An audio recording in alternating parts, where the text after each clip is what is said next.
Welcome to Fort Worth 148's podcast, where we meet to discuss Masonic topics and strive to build value in the brotherhood. The opinions and statements of the participants do not represent any positions or stance of any Grand Lodge or Lodge and are solely the viewpoints of the participants.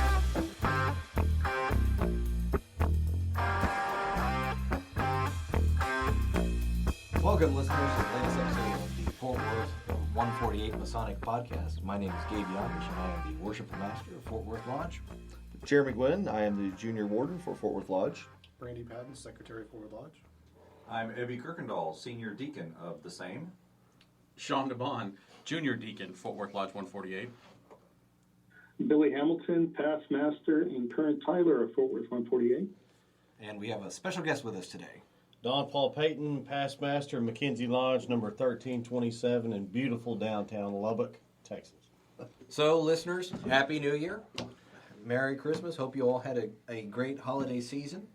As many of you know, Grand Lodge Communication is coming up, Grand Lodge 2022. And so that's what our subject matter is about this episode. We are going to be discussing Grand Lodge Communication and more specifically the resolutions that are up for discussion and vote at the same. So we'll go ahead and get right into the meat of the subject. No discussion questions this time because these are all discussion questions. And we'll get started with just a couple of them that are holdovers from 2021. I guess before we do get started, I do want to let our listeners know, if you are listening to this podcast and you are the author of one of the resolutions, and we say something in favor or against, this is just our opinion, and it's just kind of the way that we're interpreting the proposed resolution. I would hope that nobody takes anything personally. Getting them ready for debate. Getting them ready, yes, exactly. Listen to our podcast and think about how to prove us wrong. More specifically, since DP is probably the most experienced here, think about how to prove DP wrong. That'll get you started. So, Love yeah. it. So nothing's personal. Everything's in the interest of the betterment of Masonry. Let's discuss resolution number 3, holdover 2021. And this is just changing the dates because we moved from December to January for Grand Lodge. Yep. Requiring, it affects several dates. So now, resolution number 7, holdover 2021, is kind of interesting.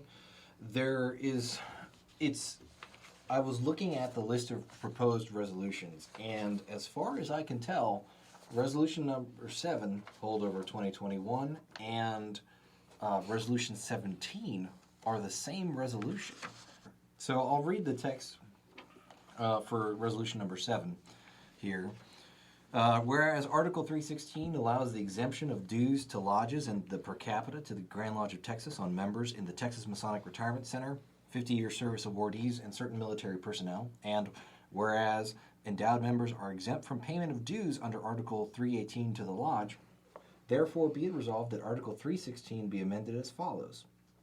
Article 316, exemptions. Members in the Texas Masonic Retirement Center, 50-year service awardees, endowed members, and certain military personnel.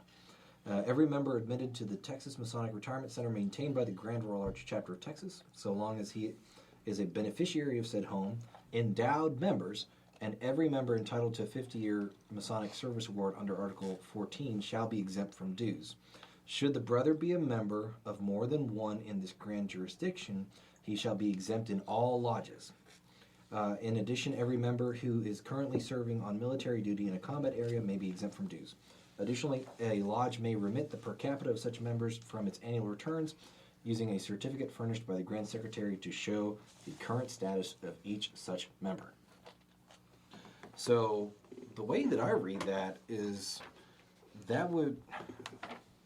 this is a pretty broad spectrum sort of language here, and the phrase, or the sentence, should the brother be a member of more than one in this grand jurisdiction, he shall be exempt in all lodges. Wouldn't that mean that if this adds in the phrase endowed members, wouldn't that mean that a guy could endow in one lodge and then he could be exempt in 7 lodges or whatever if he wanted? That sounds like to me. Exactly what that says. That's why it's worded. So I think that the unintended consequence of that is it's going to drive people to get endowed in lodges that have very inexpensive endowments, so that they are then endowed in every lodge across the state of Texas. Do we think that was really the intent? I don't think that was the intent, but the problem is that intent and verbiage can sometimes conflict. Right. Now, What spirit of they law mean- versus letter of the law. You know, what they mean doesn't necessarily mean that that's what's going to come into effect. The words are Right. all that matters. And it Right. sounds like that's the case. Yeah, and our resolution number 17 for this year is the exact same phrasing. It's just got the italics to more accurately denote what the change to the article is. So the holdover resolution doesn't have the italics added, so it's kind of harder to tell. The resolution number 17 does have the italics, and it does add. The only thing that changes there is the addition of endowed members. Let's go ahead and breeze past 6 resolutions here real quick. Resolutions 3, 8, and 18 are lodge name changes. Those usually don't have a whole lot of discussion involved. Sometimes they do. Sometimes it's interesting. At Grand Chapter and Grand Council, we had a council that was trying to change its name, and that generated some interesting discussion, From one man to another man. which was it was worthwhile to Yes, hear. not the typical. You know, if you want to change it from a city or a name of something, say Phoenix to Oliver Loving Lodge, but Yeah. typically you don't change it from one Person to another honorary person. brother to another honorary brother. Yeah, and that's why that generated some discussion at Grand Chapter and Grand Council. Where it was defeated in the Grand Council. Correct. After some really interesting oration. Resolutions number 14, 19, and 21 are lodge redistricting. None of us are being affected, or none of us in this room are being affected by that districting. So I'd hear. It's- Wait till you hear the debate between Yeah. members from those districts. that's going to have to be something that we're going to step aside and let that happen at Grand Lodge, because we're not affected by it and we're not really commented. Yeah, we don't need to We're meddle not in really their qualified affairs. to comment on it. So. Yeah.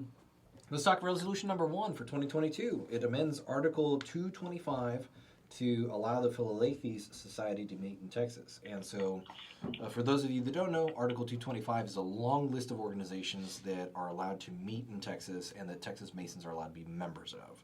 So, were they previously allowed to meet in Texas? Sure. Before 2004, I believe. Okay. So, basically, Double check that, but I believe I'm correct about Yeah. So, Billy, does that sound right? Yeah, actually, and that does sound about right. I know that they were recognized and they were de-recognized, so that's something to consider. Would be the original circumstances under which they were de-recognized. So, yeah, but beyond that, I don't have a whole lot of comment on that other than cool, I guess. I'm going to wait and hear the discussion. Yeah. So here's resolution number 2. It creates resolution number 2 creates the Committee on Disaster Response to help the Grand Lodge of Texas mobilize as a force of emergency aid during times of crisis. What do you guys think about that? Because there were a lot of changes that are involved in the verbiage of that. Any particular thoughts, guys? Do we have a copy of this? I want to look at this. 'Cause we've got a. my question is, okay, so we're going to mobilize in force of emergency, but for the relief of individuals, lodges, lodge members, because I mean that's a pretty big. So I guess without looking at the words on it. This is making it a 7-year committee, I believe. yeah. So basically, a lot of the disaster response stuff right now. Permanent. Permanent. This is making it a permanent committee. Yeah. A lot of disaster response stuff is currently handled under the Committee on Masonic Education and Service. Because, for example, if we look at Article 111, Article 111 says Masonic Education and Service. It shall be the duty of the Committee on Masonic Education and Service to formulate a system of instruction in the fundamental principles, symbolisms, teachings, and practical application of Masonry to aid the Grand Master in extending aid and relief in case of public disaster arising from cyclones, earthquakes, floods, and other catastrophes. In the case of any public calamity, the activities of said committee shall be subject to the personal supervision and direction of the Grand Master.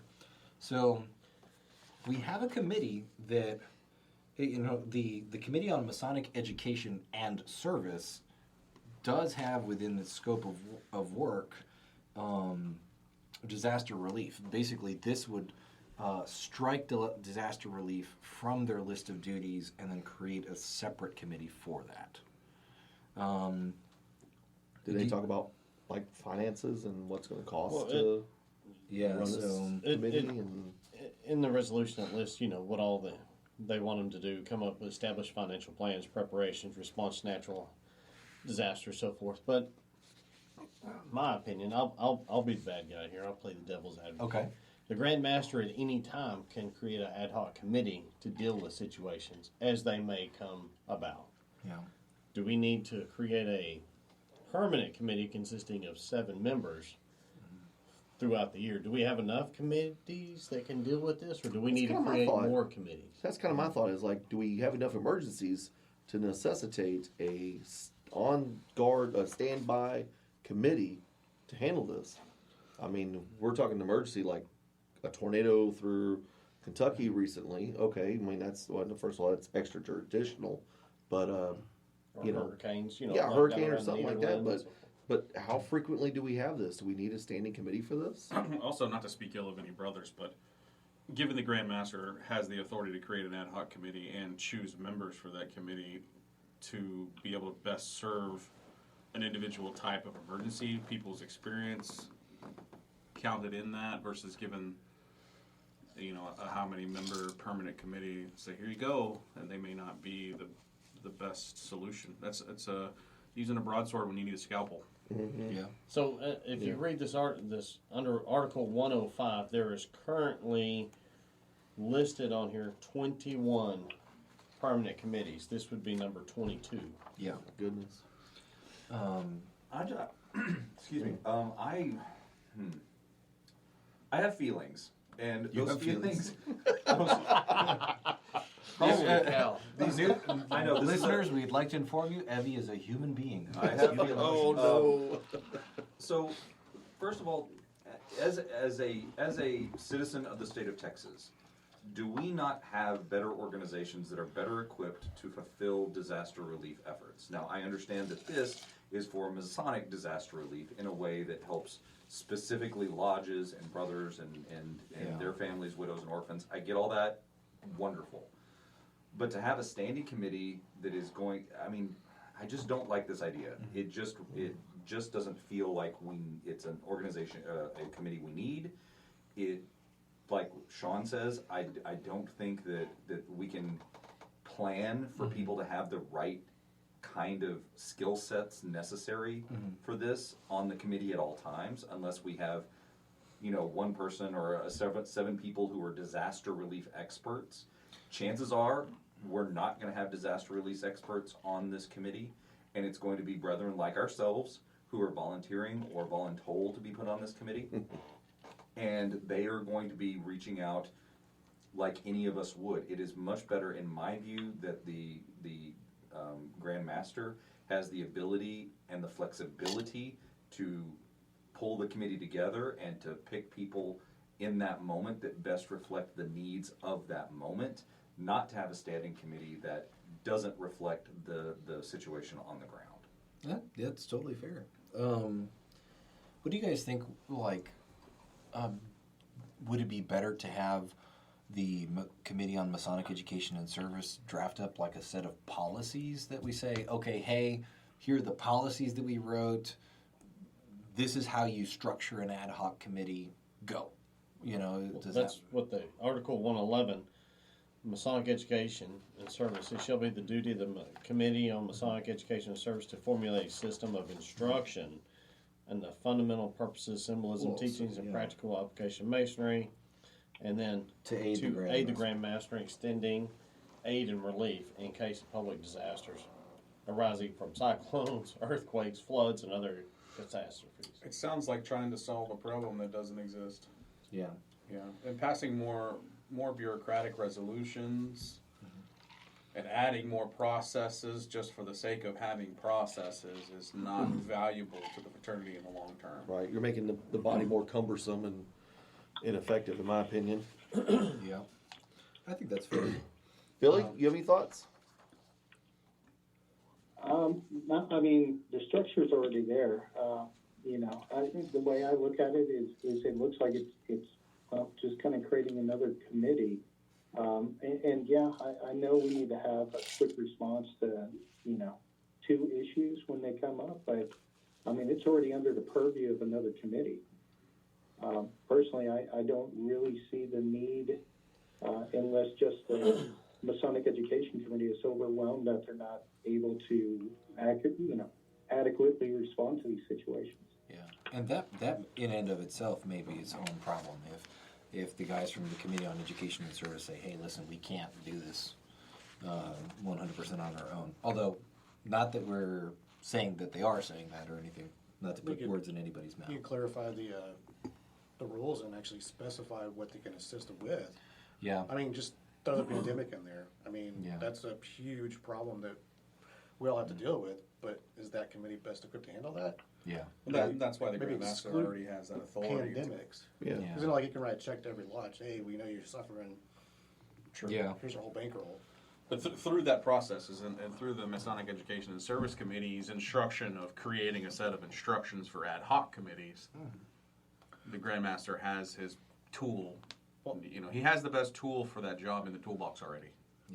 It does fall under Masonic education, though, on how to react as a lodge. Like, my first call, if my lodge is flooded or burning down, I'm going to get a hold of FEMA. Maybe people don't realize that. Call FEMA. They can help you. Yeah. Or get And that's why you're the secretary. Yeah. But there's other There's organizations. just some campers to stay in. Yeah, pretty much. Hey, but formaldehyde, man, it preserves you where you're going. Why does it smell so moldy? Yeah, I'm with you. We have a lot of committees. It's okay. All right. Well, let's go ahead and tackle resolution number 4. So- I'm going to go ahead. Actually, by the way, Oh, yes. I went back and I took a look at the 2004 Grand Lodge proceedings to see exactly why the Philately Society was unrecognized or de-recognized. Now, what was that? So apparently, they had issued a local charter to a local chapter in Paris, France, and among its 12 charter members are listed members and grand officers of the irregular Grand Lodge of France. They weren't And so that was the catalyst that pulled for its de-recognition, was the fact that they had issued a charter to a overseas body composed of irregular Masons. There you go. So I would assume that has now. I don't assume anything. Okay. Yeah, I no, don't you're assume right. anything. I shall not assume. Billy, But Billy, can you find out and get back to us and let us know what the Phone a status friend. is of that no, today? I guess we can say one would hope that has been rectified. Yeah. Well, so the interesting thing is, so it was resolution number 33 that came up that year. It was, past Grandmaster Reese Harrison, I believe that was his year when he was presiding in the committee that weighed in on it. The chairman was Pete Norman, both of which I imagine would be at this annual communication. So it'd be interesting to hear what both of them have to say about the issue. Yeah. Well, let's go ahead and tackle resolution number 4, and I'll go ahead and read out the full text because it's short and I feel like it helps. Whereas lodges under the jurisdiction of the Grand Lodge of Texas participate in raffles for fundraising purposes, and there are strict laws and regulations under the laws of the state of Texas regarding such raffles and fundraisers that must be adhered to in order to ensure compliance with such state laws. Therefore, be it resolved that Article 648 of Title 5 of the laws of the Grand Lodge, Texas be amended as follows. Article 648, lotteries, raffles, etc. It is a Masonic offense for any lodge to raise money by lotteries or other gambling devices, with the exception of legal charitable raffles conducted in compliance with the laws of the state of Texas. And here's the addition.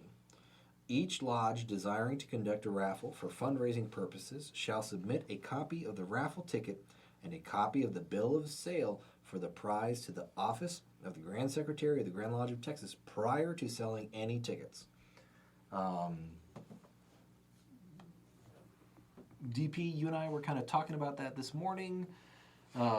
before DP and I chime in, kind of for the guys that haven't encountered this one yet, what is kind of your immediate thoughts on that with the addition of that section in italics? Well, I would be interested to hear the people who analyze this for its legal compliance, because it seems to me that this sounds like it's transferring responsibility of the legal implications of conducting an illegal raffle from the lodge to the Grand Lodge. Because if the Grand Lodge is suddenly responsible for making sure that a lodge is conducting a raffle in accordance with state law, then it's the Grand Lodge's sudden responsibility, and they would be the liable institution in this case. And if that transfer of responsibility is my big concern, and I'm not a lawyer, I don't pretend to be, I don't play one on TV, so I would be really interested to hear what the thoughts are on that potential transfer of legal Nowhere responsibility. does it say it must be approved by. But it has to be sent to, so Yes, before you sell tickets. and so why would you be sending it to the Grand Secretary if it wasn't for some sort of approval? They can nip it before it becomes a problem. And if they nip it, that's approval. That's approval. But it sounds more Yeah, like because this the moment that you say no, you can't do that, Is the it moment becomes it a becomes tacit. responsible. It becomes a tacit approval for all the ones that you And if didn't they say. and if no, they you do can't it that once, then they are now responsible for all of it. This seems like a district issue, not a grand secretary. Well, but if it's going to the Grand Secretary and the Grand Secretary has any opinion on it whatsoever, suddenly So he's he liable all of a yes, sudden. suddenly he is the one who's making the decision. Are we also going to have more staff for the grand secretary's office? Because that's going to be a big job. Well, and that's a whole other issue that they can figure out with the budget. I think my basic understanding of tort law, very, very, very novice basic understanding of tort law. If we put that in our law book, that it must be sent to a higher office prior to engaging in the act, that transfers responsibility to the higher office. Wow. Okay. I wasn't expecting any of this, but it's That's- all valid points. That's why the approval's not mentioned. They didn't have to be. Yeah. Implied consent or implied approval exists But, there. but there's also the scare tactic of, I'm sending this to grand secretary. I better make sure I'm doing it on the up and Yeah, up. but the law books don't care about scare tactics, and neither does and if the. suddenly we're breaking the law, the government and the district attorney who decides that they're going to go after this person, they're not going to go after the lodge with the shallow pockets. They're going to go after the organization with the deep pockets. And the Grand Lodge of Texas has deeper pockets than any lodge does. This is true. So the problem with this, though, is that there's a risk of that to begin with, right? Because when you think about it, you look at every constituent lodge is almost like a branch office of a larger corporation as the Grand Lodge of Texas. So I understand the reasoning behind the feeling of a need to do something, because there's a lot of lodges out there that aren't fully complying with the strict laws and regulations of having a raffle. There's very specific information that has to be included in every raffle ticket. There's a limitation on how many you can have per year, which a lot of lodges either aren't aware of, or they just ignore it. And then there's a time length, a length of time when you can have a raffle, and all of that is very important. And if any of that gets questioned by the state of Texas, it could end up in the loss of the 501c10 status for all lodges across Texas, including the Grand Lodge. So it's a problem that it does need to be addressed. It needs to be fixed. I'm not sure if this is the proper way to do it, but the risk is that some lodge that's running a raffle in a legal manner, whether it's intentional or not, has the risk of creating this complication for all lodges across Texas. Well, the issue that I would also push back against that is that it hasn't happened yet, because every one of the lodges, as constituent lodges of the Grand Lodge, have individual bylaws. And those individual bylaws are unique to each lodge, which insulate the Grand Lodge from that sort of liability. Now, is it a gray area? Absolutely. But I think that this takes it out of the gray area and puts it directly in the line of fire for transfer of liability. Again, I'm not a lawyer, don't pretend to be. I'm just saying that's my concern, and I'm very interested in hearing what the people who are going to analyze this for legal implications has to say. Okay. Yeah, the Committee on Jurisprudence, I believe, is the one. I'm very interested to hear what they Well, I want to say. wonder on if it. It would be civil law. Is it civil law? Is it jurisprudence Well- for Masonic law, or is it jurisprudence for Jurisprudence is Texas for law? Masonic law. Right. Okay. So there, I'm so sure that we- somebody we have the- is we and gonna we will be- hear them. They will Yeah. speak. I'm We confident. have a dedicated committee called the Committee on Civil Law. Okay. So, So- this has actually been referred to both of those committees. Okay. This resolution, believe it or not, but there are some some Masonic lodges, possibly throughout the state, that holds raffles that, for a said price, say it's a gun or a new guitar, that they don't even own the prize they're raffling. You have to legally own the prize, right? Yes, and for anybody for clarification on the requirements to hold a legal raffle on behalf of the state of Texas for 501c3s, you can go to the state of Texas Attorney General's website and it lists the clarifications on that. This makes it a Masonic offense, so that means there's two ways of looking at this. One, this is covering your rear end. Send it to the grant secretary. They'll look at it, say, hey, because some lodges will do a raffle. Hey, we're doing 40 guns in 40 days. Well, that's 40 raffles, but they don't see it that way. So you need to have, some lodges need guidance and may need Big Brother, per se, to say, hey, this is to cover your rear end in case you can't do this legally like this. You need to change it to this, to this, to this, to this. That way everybody's okay. The state of Texas is good with it. Because this makes it a Masonic offense, so you could file Masonic charges on somebody that did not do this.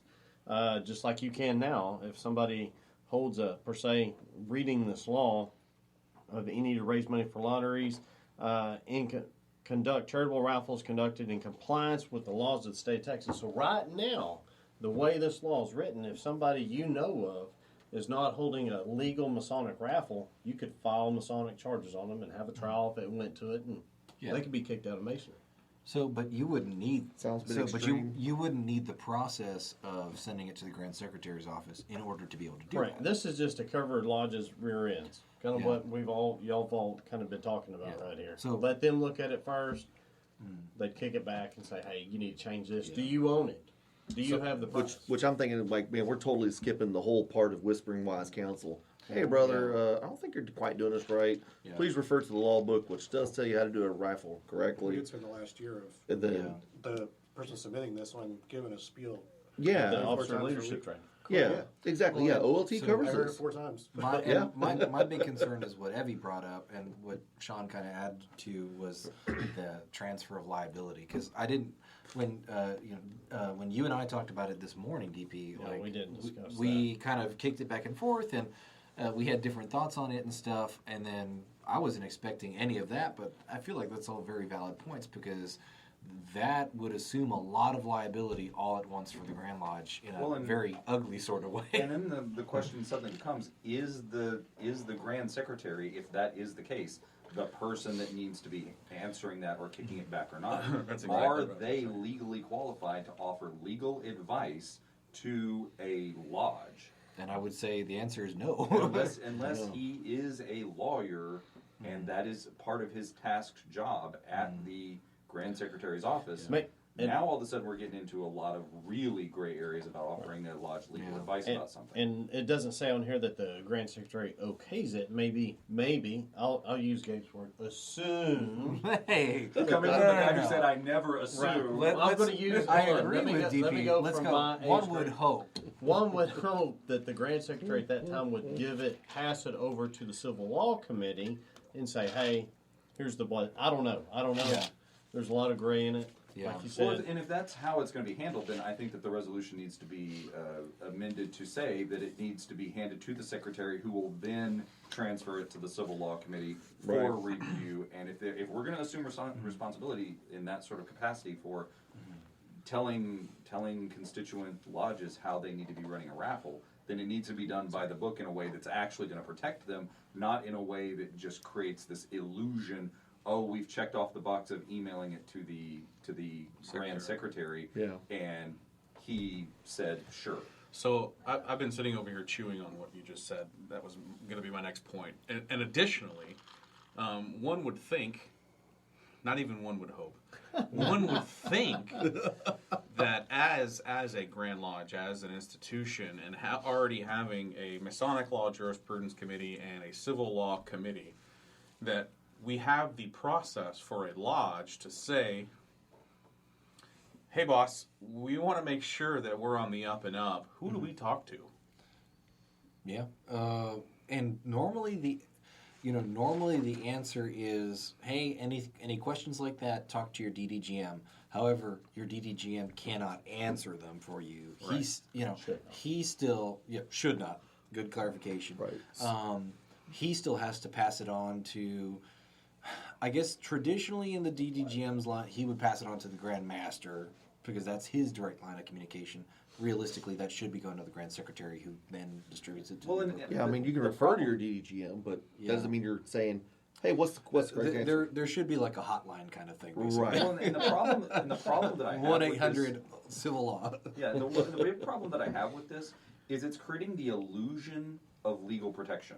Yeah. It's creating the illusion of authorization. And if the Grand Lodge, through this resolution, wants to clean up the raffle problems that we're having in this state with our lodges, then they need to have an approval authority that says, we're going to take responsibility out of the lodges, and we're going to make sure that we're doing raffles and that we're not letting our lodges put us or them in legal trouble.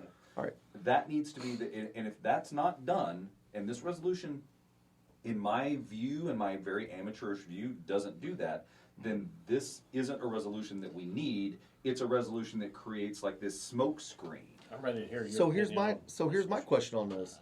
Evve, do we actually have a raffle problem in Texas? Yes. Do we? Yes. I mean, Valid. I thought from my reading of the Grand Lodge law, it seems pretty darn clear cut what we do and do not have. And I mean, I thought the law was pretty darn clear to me on, hey, these are the rules. If you're going to do this, you've got to have these things in place. Period. End of report. Done. Okay, so what we should say is, it is the general understanding that we know that there are constituent lodges that are out there just running amok. Okay? All right. So I'll accept while that. Grand And Lodge, to give them the benefit of the doubt, either intentionally or unintentionally, Probably- they may not know that they're running I would say amok. Okay. unintentional. yeah, I would probably hope unintentionally. The vast Right. majority, you're not going to have people sneaking around being like, I can get away with it." sneak around and host a charitable raffle for children. DP's example of 40 guns in 40 days is a good one because that's 40 raffles. That's not a raffle. Yeah. Because a lot of times you're going to think of it as like, oh, this is one event, but it's not. And there are, and I don't have the I Attorney think- General's site, but there are limits to how many you can do per year. I think it's two. Two, yeah. Two drawings. That's going to be a good debate. I'm looking forward to it. And Exactly. I'm Sam's looking one of my forward best friends, and we Wait, share a room at is he Grand the Lodge. author? Is he the author of this? Yeah, Sam We Gibbons. share a Sam room. Gibbons? Oh, I love Sam. We share, and love Sam Sam. does a great job with the officer leadership training, talking about raffles. He does. And the bad thing is, not everybody goes to those.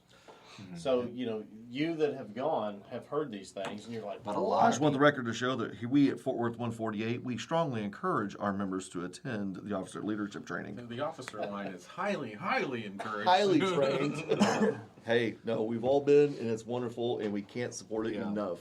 Yeah. No, I loved going through OLT. I will say one awesome thing about Sam's speeches about this is I know without a doubt I can't put a raffle on Facebook. There you go. There you go. And Because this is outside why. Texas, Perfect. you This is can't why, do it. again, There you guys, the Yeah. listeners, please, if you are in the jurisdiction of Texas, please send your people to OLT. Send them. It is just a wealth of knowledge. I've had them both, and I look forward to going to both of them again, just because you can't drink from the fire hydrant all at once. Yeah, I mean, I It's guess wonderful. this may sound like a little bit of an exaggeration, but officer leadership training, the OLT that the Grand Lodge of Texas offers, can literally keep you out of legal trouble as a lodge. Like that's how valuable this is. You're not, no one's going to say that you're inherently going to get into trouble if you don't go to OLT. But if you do send your officers to officer leadership training, you will be much more prepared to operate as a lodge, including legal liability. Yep. It's a huge thing. Here's a plug from a baby Mason, right? I'm a baby Master Mason, brand new. I've been here. When were you raised? May 24th of 2021. 2 months older. You're a COVID baby. Yeah, I'm COVID. And this is January of 2022, just for the record. Yeah. So So, I've been here for all of about 3.7 minutes. Going to OLT, and I went essentially right after I was raised in July. And the amount of things where I was like, what? No way. What? Really? No way. Really? Wow. The entire time that I was there. Yeah, it's eye-opening. Is eye-opening and amazing and helpful. And honestly, going about it the way that I did, where you get raised as a Master Mason and then within 2 months you're there, that's a helpful time to do it because you're fresh and it makes a lasting imprint in your memory to hear those things right out the gate. To understand not so much looking at it as limitations or restrictions, but protections for how to do business as a Master Mason in general, not just an officer. Yeah, there's also the secretary and treasurer of schools that accompany OLT and Briscoe workshops. So let's go ahead and tackle resolution number 5. DP's been waiting for this one, I think. I'm ready to hear all y'all's opinions on this. So I'm going to give because it's a little bit longer, but it has more complexity to it. I'll read a little summary that I wrote up, and then I'll read the actual thing. So resolution number 5 is the creation of the regional service team, which is a permanent committee in charge of dividing the state into, quote, Masonic regions to provide regional support and a regional support structure for districts to contact regional and localized focus needs. I'll read the resolution now. Whereas there is an increasing need for streamlined gathering and distribution of district and level information, lodge level information, as well as emergency and non-emergency relief support. And whereas the Office of the Grand Secretary is primarily focused on matters of statewide and national administrative interest to the Grand Lodge of Texas. And whereas there is no formal regional support structure for districts to contact lodges for regional and localized focused needs within or without Grand Lodge capabilities, and whereas timely processing and approval of Grand Lodge requests to and from districts through a general liaison when needed would prove beneficial to all parties involved, and whereas there is currently no formalized regional map standard coinciding with traditional and or digital communications, therefore be it resolved that Article 126 be amended as follows. Article 126 through 126K remain the same. This is an addition, Article 126L, creation of a regional service team. The Grand Lodge of Texas shall create a permanent committee to serve as a direct regional contact for communicating and facilitating localized and statewide information and resources to all districts and lodges. The Grand Secretary shall create a regionalized map using as a guide the current digital maps utilized by the Grand Lodge of Texas for communications to all districts and lodges. This map will be used to divide the Grand Lodge of Texas into several Masonic regions. Members of the committee will be assigned to support a region as needed. The regional service team members shall be, but not restricted to, members from the several Masonic regions, depending on the current and future availability of qualified committee representatives. This regional service team may utilize support as required from each of the following committees: Bylaws, Communications, Gift of Life, Masonic Mediation, Masonic Education and Service, Membership, Public Education, Texas Masonic History, Youth Activities, and Take Time to Read. So it's, it creates a We're cutting the pie smaller. As best as I can tell, it breaks, it groups, lodges are grouped into districts, and the Grand Lodge of Texas, and the districts are grouped into the Grand Lodge of Texas. This would say, hey, districts are grouped into regions, regions are grouped into the Grand Lodge. What do you guys think? So if I was back home in Big Spring, Texas, talking to my family, the way that we would say this is, we're going to create some districts that we can put our districts in. That was my question. Yeah. Billy, go ahead. Yeah, the crazy thing about this is it says there's no formal regional support structure for districts to contact. Well, Yeah. isn't that the whole purpose of the DDGMs? That was And my then, question. You know, their service team And with what the about DCO the- and DEO. What Yeah. about the district communications officer? And the districts. What job do they have? Yeah, all the DEO, DSO, DIO, and DEO. I'm just like, ABCDEFG. okay, no and the offense to elemental anybody P. who wrote this resolution, but I'm going to be the controversial one and say this is the most useless resolution I think I've ever read in my life. My God, I thought I was just ignorant. I'm like, does this? Because this makes description no sense sounds just like whatsoever. the district. If I were a district deputy grand master, I would be like, who is this person talking to? Because I've been here this Man. whole time and I've been doing this. Now, if this is because some district deputy grand master or some district communications officer isn't doing their job, adding more layers of bureaucracy and responsibility is not the way to solve that problem. If you want to solve that problem, get the DGGMs to do their job. That's their job. This resolution is their job. I think that Someone get Evie a glass of water, please. Yeah. As I take my Xanax. No, I like it. that's perfect. Evie is feeling good today, guys. I have feelings, damn it. Just for reference, does anybody know what the biggest geographic district is? Like, we have 3 districts, 64 A, B, and C, right? The biggest geographic district. Probably West Geographic. Texas. Yeah. So It's one DAGM could cover 300 square miles? Oh, easy. From, if you're in El But there's probably Paso, only the like one 5 south- lodges in those 300 square Right. miles. Yeah, but do you Because expect... it's mostly coyotes. Yeah, but do you expect the DAGM to visit all 5 lodges regularly? Are you talking about the kind of coyotes with 4 legs or 2 legs? hey. That's a whole different... Well, and here's my But, but that's not a problem that needs another resolution. That's another problem. That's a kind of problem that needs DDGM's districts being broken down Right, into smaller. right. But then the problem becomes the qualifications of people, because my understanding of the reasons that some of these districts are so big has to do with there's not very many people that the grandmaster can tap for those responsibilities. Yeah. And so the same, like they just have to So- draw these lines. in The order to driving make it factor is going to be the availability. number of lodges in the district. Right. But And kind of like what he's saying is, if we create it in the regions, are we going to have regional grandmasters to answer to the main grandmaster? How do we? I mean, Or how many? regionals so answering the- to Well, isn't that what a districts, DGGM is? regionals. District Deputy Grandmaster? So I mean- the way I read it is that the committee of the permanent committee. So this would be a permanent committee. The regional service team would be the one. So I guess maybe each member. The way it says here is the regional service team members shall be, but not restricted to, members from the several Masonic regions, depending on the current and future availability of qualified community representatives. Do we have a definition for what a Masonic region is? No. No, so that's what this proposes to do. So we're But- setting up a region. Well, is and that, so also is here's that above districts? it's or above districts. Below so districts. So let's the war districts game would be grouped into regions, and then it says here that the grand secretary shall, the grand secretary the map. shall create a regionalized map. So let's war game this. I'm a district deputy grand master.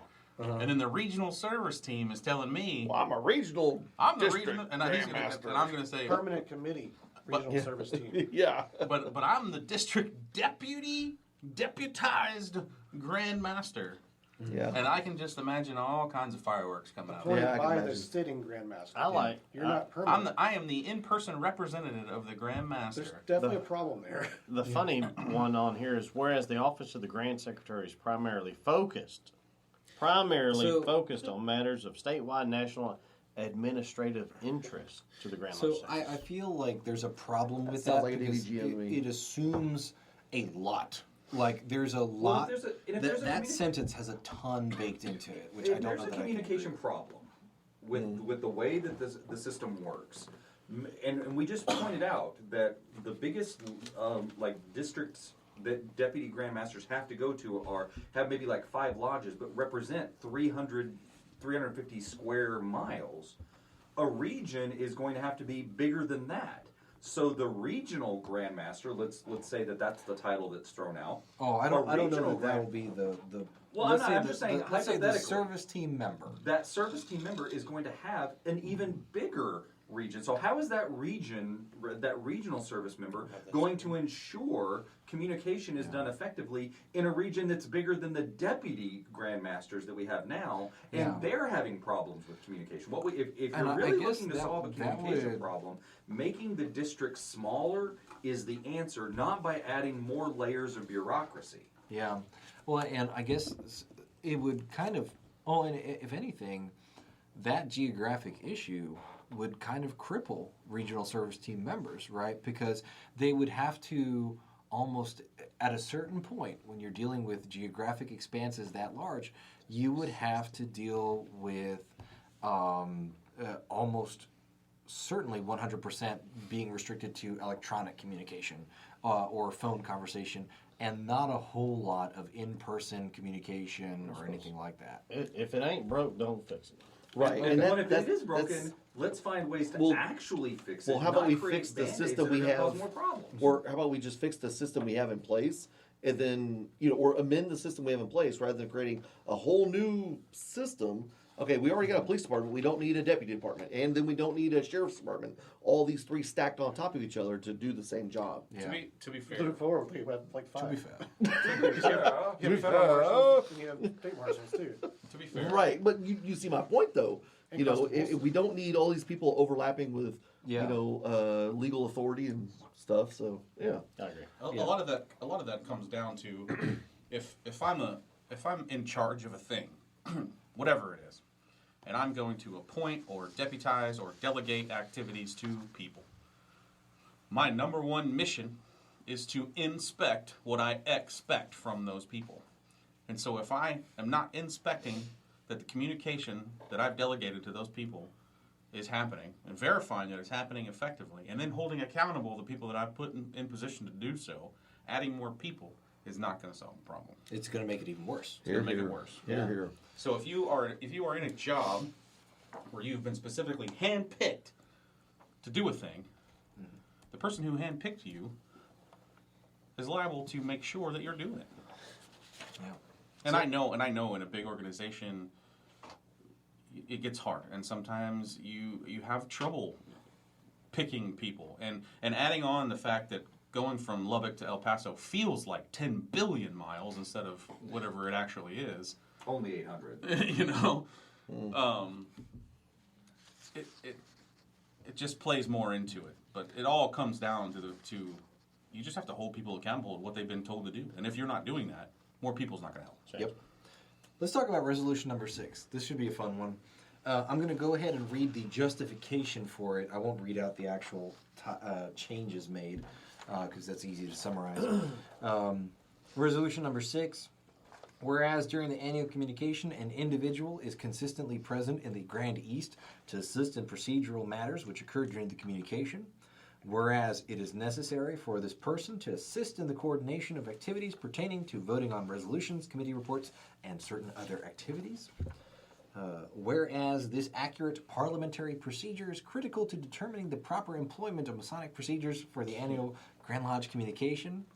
Whereas this individual is often called upon to assist in the preparation of the podium book for the annual communication. Whereas the Masonic Jurisprudence Committee has previously suggested that the office of Grand Parliamentarian be added to the Grand Lodge's list of appointed officers. Whereas other recognized U.S. Grand jurisdictions currently include a variety of appointed Grand Officer designations, such as Parliamentarian, Sword Bearer, Historian, Web Mason, Grand Secretary Emeritus, Chancellor, Judge Advocate, Education Officer. Everybody gets ribbon, is what you're telling me. And Provost. Whereas the Grand Lodge of Texas and other grand jurisdictions have found it appropriate and necessary to include additional appointed Grand Officer designations and regalia from time to time, therefore be it resolved that the Constitution of the Grand Lodge of Texas be revised as follows. And then comes a bunch of copy from the Constitution adding the position of Right Worshipful Grand Parliamentarian. Go. So what's he supposed to do? Okay, let me give you a little history on this. Oh, he's coming out right out of the gate, guys. Right out of the gate. So 8 seconds, these guys. are good buddies of mine that wrote this resolution. So, in 1989, okay, Leonard Harvey's the Grand Master. Harvey Byrd had retired after Grand Lodge in '88, so we have a new Grand Secretary, Jim Ward. Okay, so if you go to your library, take out the proceedings from 1989, there's listed hardly any discussion on the topics of resolutions. We have a new Grand Secretary. Harvey Byrd was Grand Secretary for 30-something years, so we have a new one. Yeah. There's hardly any discussion on resolutions in that proceedings in 1989. But in 1989, there was a resolution to create the musician, the orator, and a grand parliamentarian. The orator and the musician passed. When it came to the grand parliamentarian, purposes and policies recommend it be adopted. Jurisprudence committee recommended it not be adopted. So that's wrong in the title of this resolution. Jurisprudence recommended it not be adopted. P&P said yes, we recommend it. It failed. All the discussion that ensued at Grand Lodge is not in the proceedings. We just know that it failed. But here's my personal opinion. The grand parliamentarian at that time was Jack Hightower. He was doing it. I'm sorry. He was not the grand parliamentarian. He was the parliamentarian. He was the parliamentarian helping out. Yeah. Was Jack Hightower. Jack Hightower was a huge staple. He's from Memphis, Texas, God's country, Hall County. He was a former Texas state senator, Texas congressman, former U.S. congressman, and at the time he was sitting on the Supreme Court for Texas. So it failed, even with Jack Hightower being the parliamentarian. Yeah. Okay? So I was not there. There's no discussion listed in the proceedings, so I don't know how... Jack, I don't believe, was that kind of guy that said, hey, I want to be the grand parliamentarian. We need to create this position, because if he was, it would have passed. If the Grand Master runs the show, if he has questions on law, that's why he has a jurisprudence committee. They call balls and strikes. The parliamentarian, during the he's governing just the there, process. just saying, hey guys, get up there to the podium. Let's go. And he'll rule. Right. He'll tell the grandmaster, hey, so and so's out of order. 2/3, whatever, something like that. Yeah. But we don't need a grand parliamentarian telling us what's legal and what's not legal. That's the jurisprudence committee, and let the Grand Master run the show. I guess the only argument for this would be then we have a single figurehead to speak in behalf of what a whole committee would be doing, right? Well, so Again, I'm trying to play devil's advocate not just to say, is this what they're doing? The jurisprudence doesn't rule. Jurisprudence is kind of like an ongoing. They deal with an ongoing process. Oh, right. So They're it's like all the research stuff group. during the year, and they will rule at the end of Grand Lodge sessions and stuff as to what was in order and out of order, and what's legally gets adopted and stuff. Right. But if there's a legal question, it goes to the jurisprudence It goes committee. to the They don't jurisprudence, call on the parliamentarian. Yeah, Right. Anything. if there's a question of parliamentary procedure, then that goes to the So parliamentarian. the reason that resolution was submitted in 1989, it says, whereas there was such a case workload, of course they were having 50, 60 resolutions and recommendations. That's a huge case right then. But now this is probably one of the biggest ones in the last couple of years, because, and it's like 24? Yeah, I'm about to say, we got 20 something. I mean, if we didn't need a grand parliamentarian with 250,000 Masons in Texas in the 1960s, why do we need one now? Yeah. For an organization that says that every guy is on the level, holy schmoly, we sure are about giving as many people a grand title as humanly possible. And maybe there is a reason for a grand parliamentarian. I don't have a dog in the hunt. I don't really care. But what I do care about is that there are already people that I don't think that there should be a grand officer for.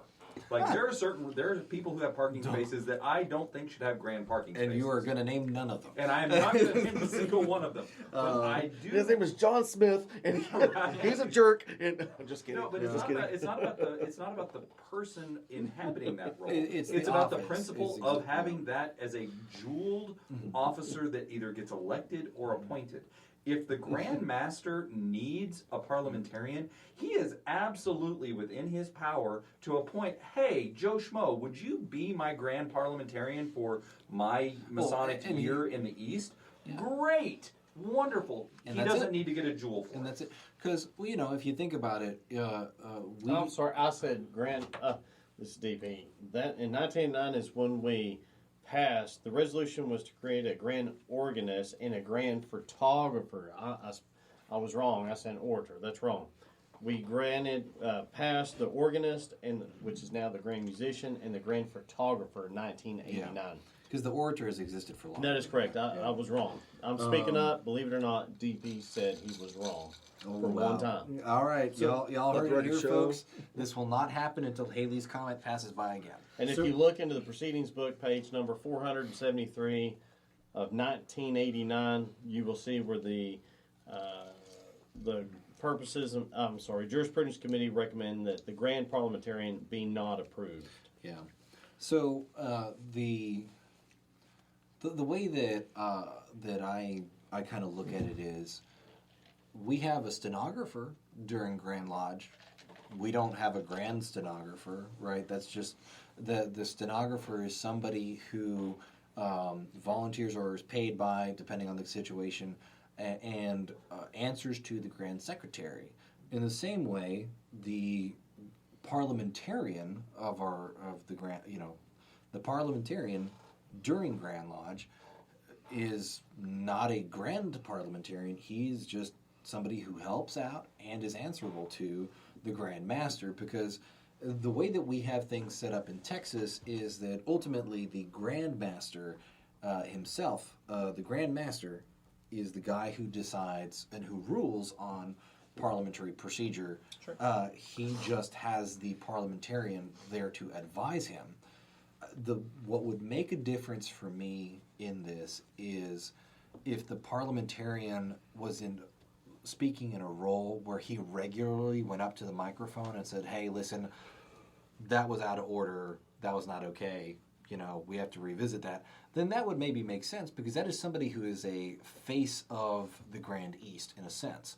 That's maybe somebody you do want to give a collar and jewel to, but as it stands, he talks to the Grand Master, and the Grand Master is the one that says, "Hey, no, that was out of order.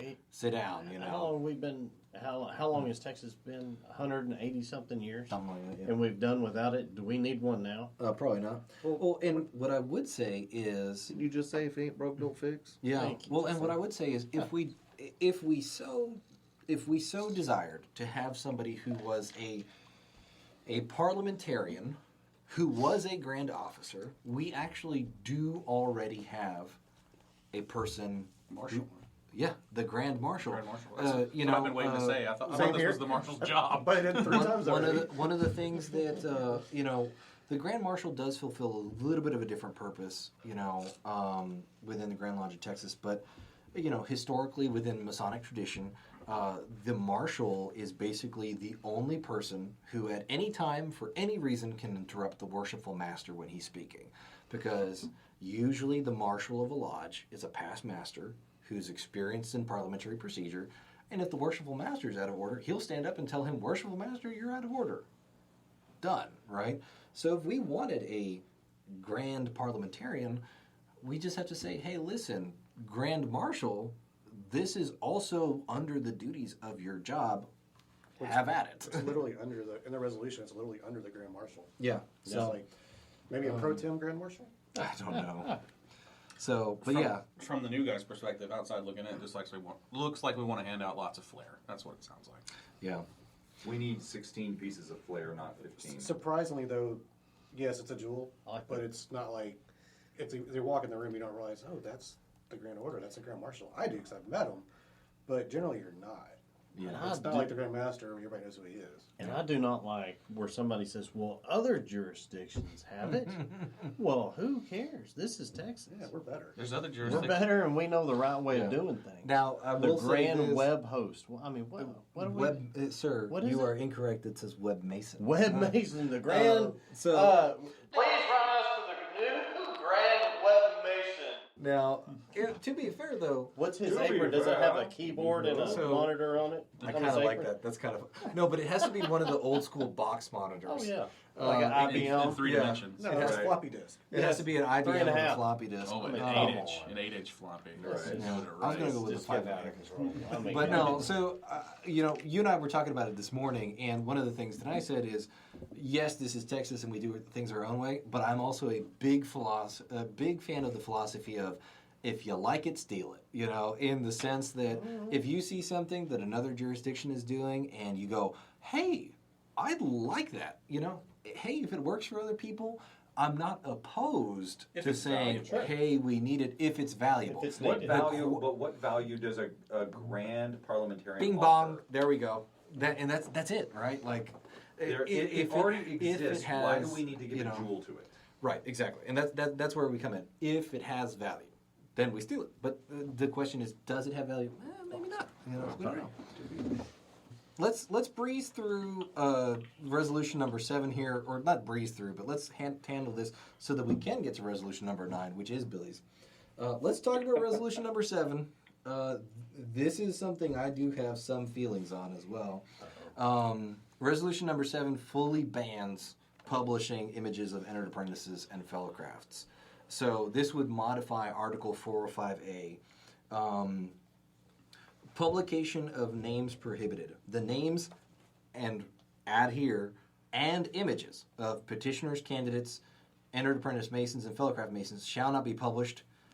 Strike in a newsletter, and add, whether in a digital, electronic, video, photographic, or written format, or on any social media site or any other platform, strike news media, and add public or private. So it basically says, previously we have said you can't publish the names of EAs and fellow crafts in newsletters or news media, public or private.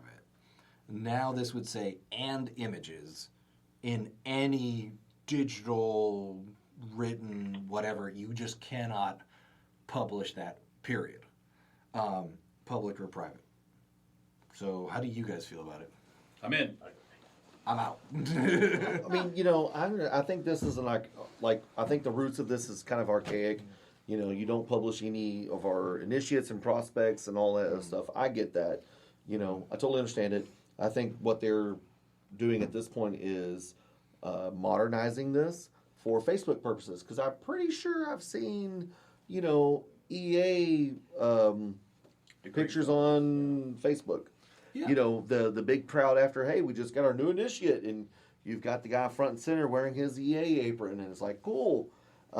Yeah, pretty sure. I think that's what they're doing on this one. Is just, you know, some housekeeping. So somebody walk me through why it's even necessary to restrict publication, even as it stands right now, where it's in written formats only. It seems like are the only ones that are currently prohibited, which is kind of the workaround that they're trying to remedy here. Yeah. Tell me why. Somebody explain to me why this is an issue to begin with. So my first concern for being published would be that as a person, my affiliation with this fraternity is a choice, and that choice may also be private. Okay, so Because but it shouldn't could affect my workplace, my place of worship. Absolutely, and that I completely agree. However, should that not also include Master Masons then? Yeah. I think it should. Yeah, absolutely. DP, do you remember what the original justification was for banning publishing any That names? was before my time. What number law is that? 405A? 405A. And Let me look at my hardbound library. Yeah. So Constitution here. the reason why I'm opposed to this resolution, you know, and I know that I haven't actually stated my actual opposed support. I don't think I've actually said whether or not I oppose or support something explicitly yet. I'm opposed to this, and it's because not only do I oppose tightening this, but I'm also opposed to the original article in general. Adopted, Article 405 Alpha was adopted in 1990. 1990. And the story that I had heard, which I can't verify, was that basically this was to prevent guys from one lodge traveling to another lodge to protest the advancement of entered apprentices and fellow crafts that they didn't like. That doesn't sound right, but it's the only reason that I've heard. I think you know, I don't agree but with that. I think if somebody knew, I'm somebody's opposed going through. to this on the basis that an entered apprentice or a fellow craft, in terms of Masonic learning and stuff, yes, very different from a Master Mason. But as a brother, they're not different from Master Masons inherently. And well, not at least in the public eye. I mean, if you're an EA, you're a Mason. You're a Mason. So, period. What is the difference between an EA, a fellow craft, and a Master Mason? If the And the concern is restriction privacy, then this needs to be amended to include Master Masons as well. Yeah. If that issue, and that's the only way that I would be in support of this resolution. I would not. I am not in the support of the original, nor am I in support of this tightening of it. I think I don't think that there's a point to it. Yeah, and touching on the private choice, right? I'm going to try and be vague here for, InfoSec reasons, basically. But I know a brother who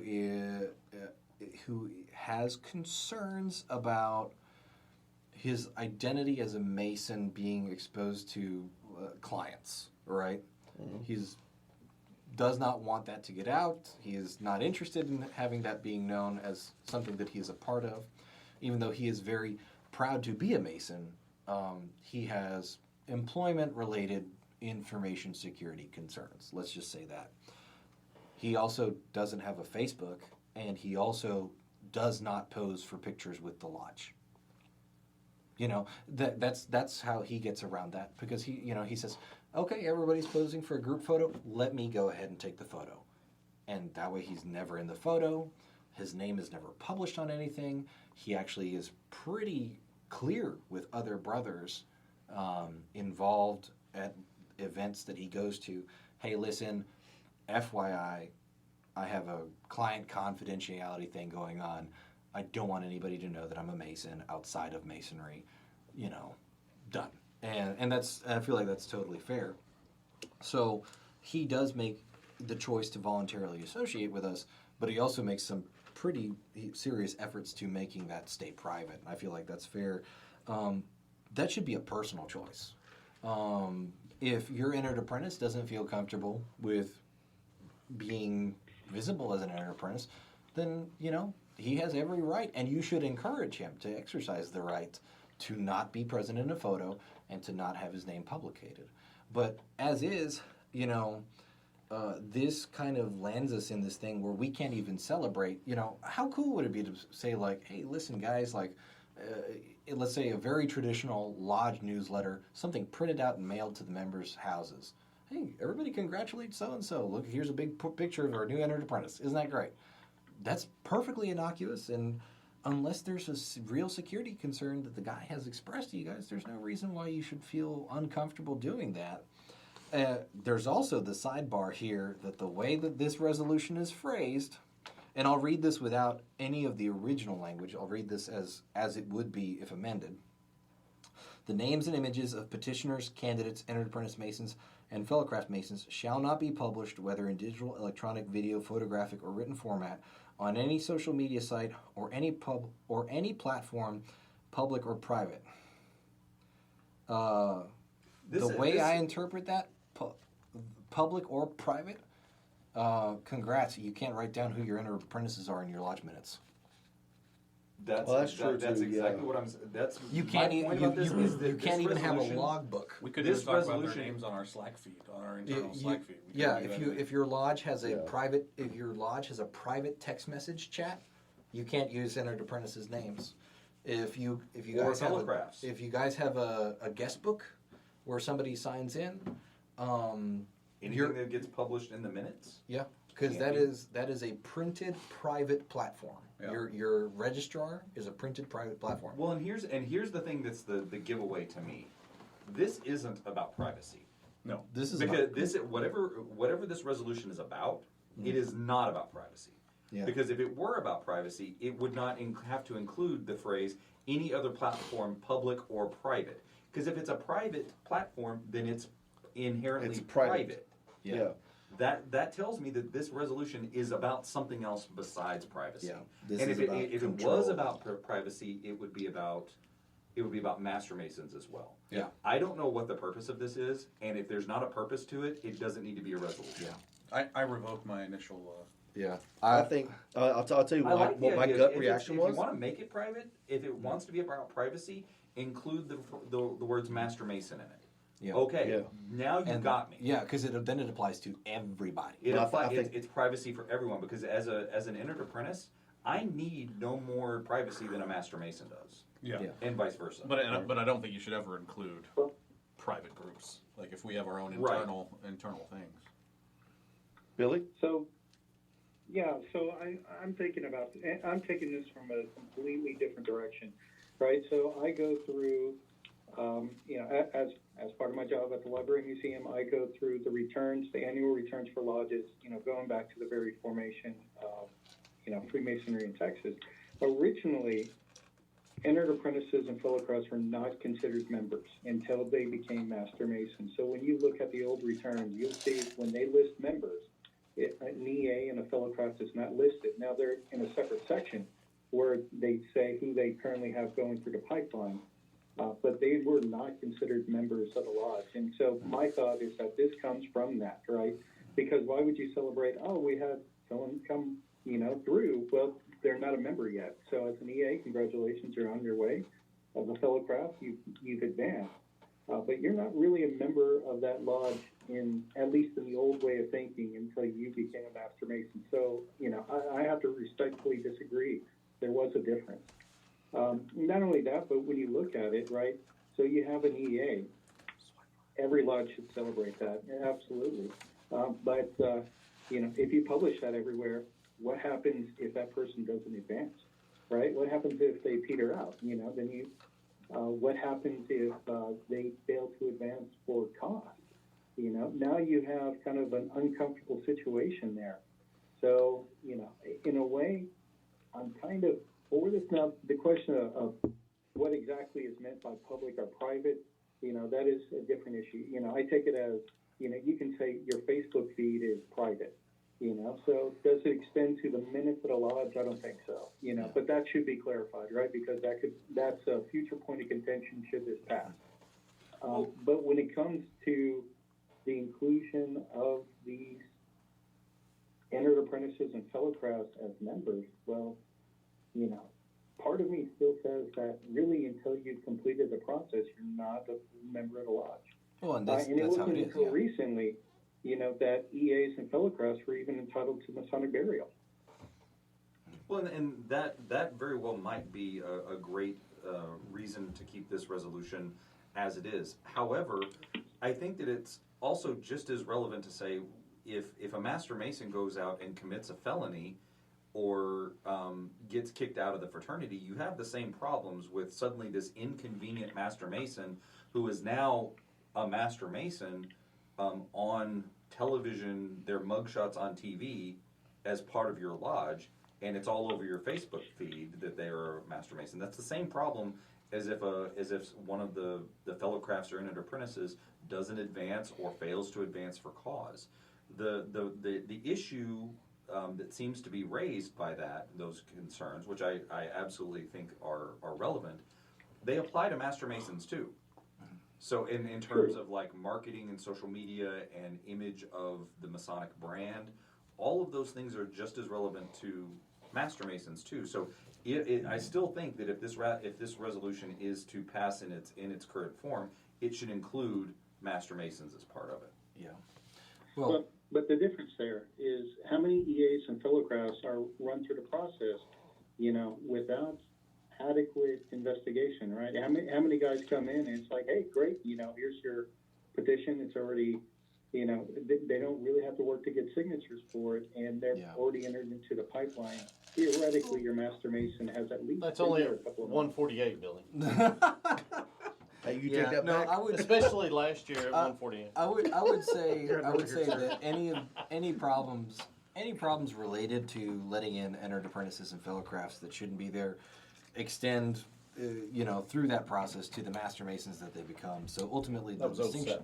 the distinction between entered apprentices, fellow crafts, and Master Masons in that aspect is not super big, because if they do progress, they're still going to have the same issues that they had once they're Master Masons.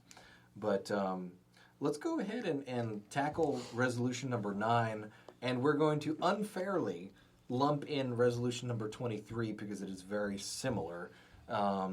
Billy, do you want to, as the author of resolution number 9, would you like to walk us through resolution number 9, what it is and what it does, and then we can jam resolution 23 in there just because? Sure. So the purpose of resolution number 9 is to create a lodge historian in the constituent lodges. So I want to be clear, this is not proposing that we create a grand historian. To create a historian officer position within constituent lodges, who would then be the person who is responsible of compiling the history of the lodge, as well as acting as the conservator for the historical items and information, regalia, pictures, what have you, of that lodge. That is truly the purpose of resolution number 9. The subsequent resolution, that would have to be taken separately as to what the purpose is behind that. But that is truly the full intent of resolution number 9, is just to have an officer who's designated as an optional officer. I want to point this out. Not one that's required to be assigned. They're just like the musician. Or the marshal,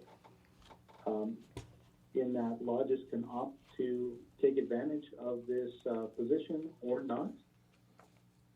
But truly, it's an attempt to create an office that will be the preserver of the lodge history.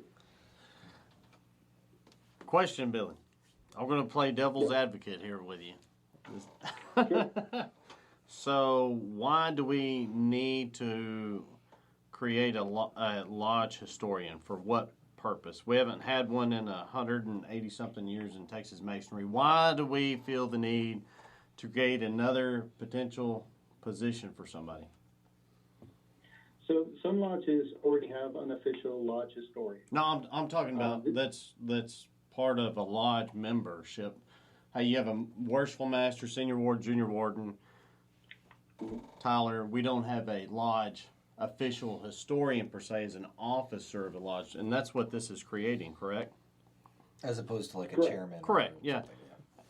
So why are we creating a potential another office?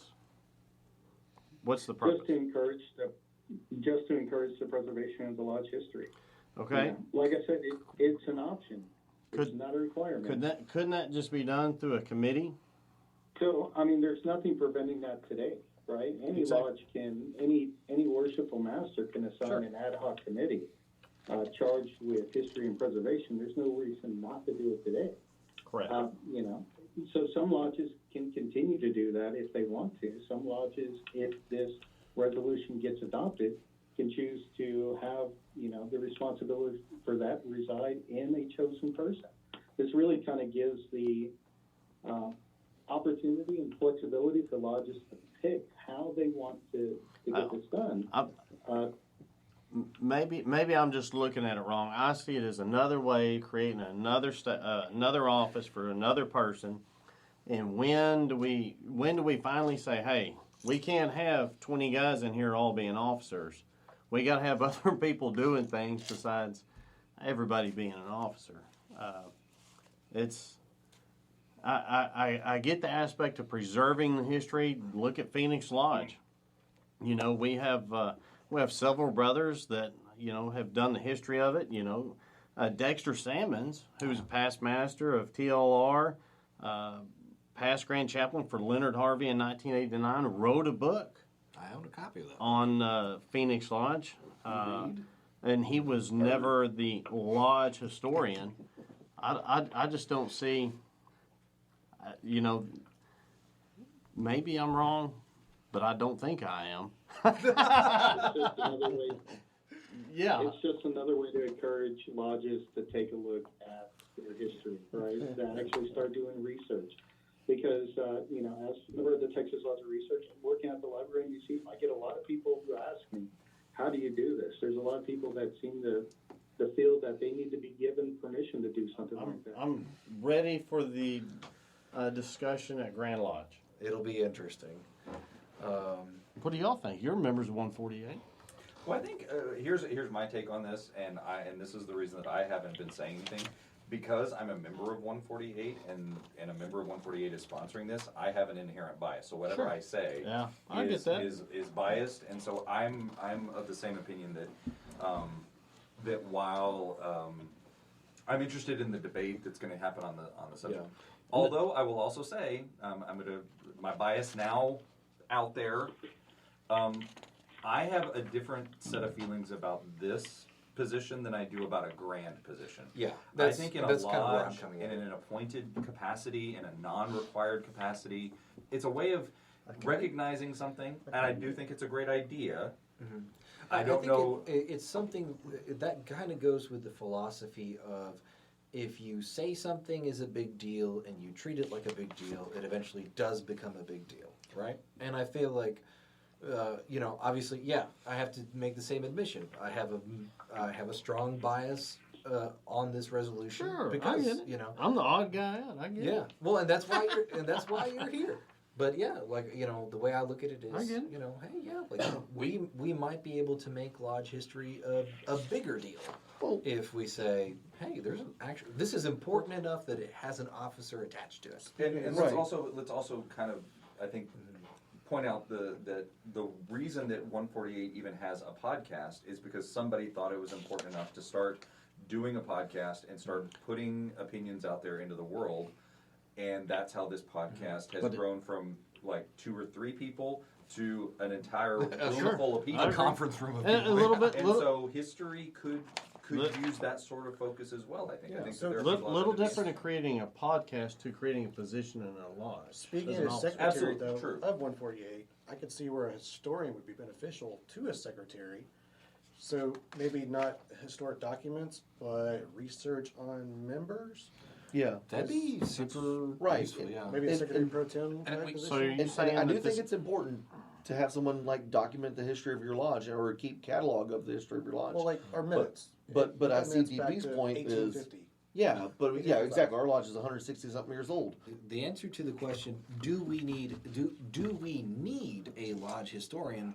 I would say the answer to that, strictly put that way, is probably no. But why not? But Yeah, now the question yeah. becomes, do we want one? Yes, and I think this is a question of needs versus wants, and I think it's perfectly reasonable to say, hey, we want to create this. Yeah. It doesn't. And giving lodges and maybe that's if I were in the amending world, if I were on DP side of this, I would say, why don't we have the amendment in there and have it an optional thing that lodges can either have it or not, and choose it or not, and maybe it's written in there. It's in there like that that. way. Yeah. And that's I think the And that's the difference between creating a grand muckety muck is that that's not optional, and that creates bureaucracy. This doesn't create any roadblocks for anybody. It's left up to the lodges, which is where the option should be, is with the lodge. Power to the lodge. I'm with you, Sean. I like small government. And the lodge should get to choose, and the Grand Lodge should just be able to say, yes, you're allowed to do that. Here's When where does it I'm going to stop? say that I think that it stops whenever the market makes it stop. When a lodge gets silly and they've got 700 billion officers in their lodge and they are just ridiculous, they'll fail. Right. when it's all chiefs and no Indians. Well, and They it's- will fail and they will go away. That's the way this is going because Laissez-faire. next year somebody could create. Hey guys, it's okay if we create all these hey, I don't like positions. those French words. It's okay if we create all these positions because it's your choice if you want to or not. It doesn't And matter. that's kind of where I'm at. Like, for example, let's say a lodge, let's say we create the legal avenue to have the office of almoner, which exists, within Masonry, not within the Grand Lodge of Texas, right? And let's say, we say, hey, the Lodge Almoner, he's in charge of charity, he's in charge of taking care of brothers who are down on their luck.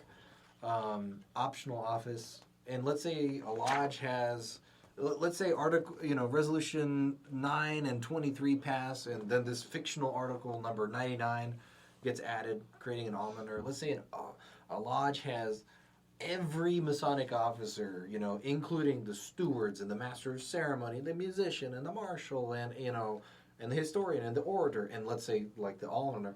Hey, if they can, if the lodge is healthy enough to withstand an officer corps of like 20 guys or whatever, and they have enough guys to make it work, then everybody gets a ribbon.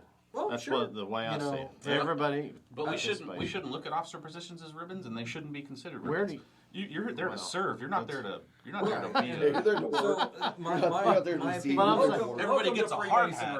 Everybody gets a hard hat as well. It's not that way in every lodge, believe me. Yeah. I'm just saying. We didn't originally have a grand musician. 1989, that's correct. And we didn't originally have a grand photographer. 1989, that is correct. So, and that's why we A still Blue don't Lodge have a doesn't grand doesn't have a photographer. Well, so that's kind of what I'm getting at. But I'm saying, how many do we open this up to? Is there a set limit? It's kind of like recognized by who can meet in a lodge room. The Grand Lodge and the Constituent Lodge is a different thing.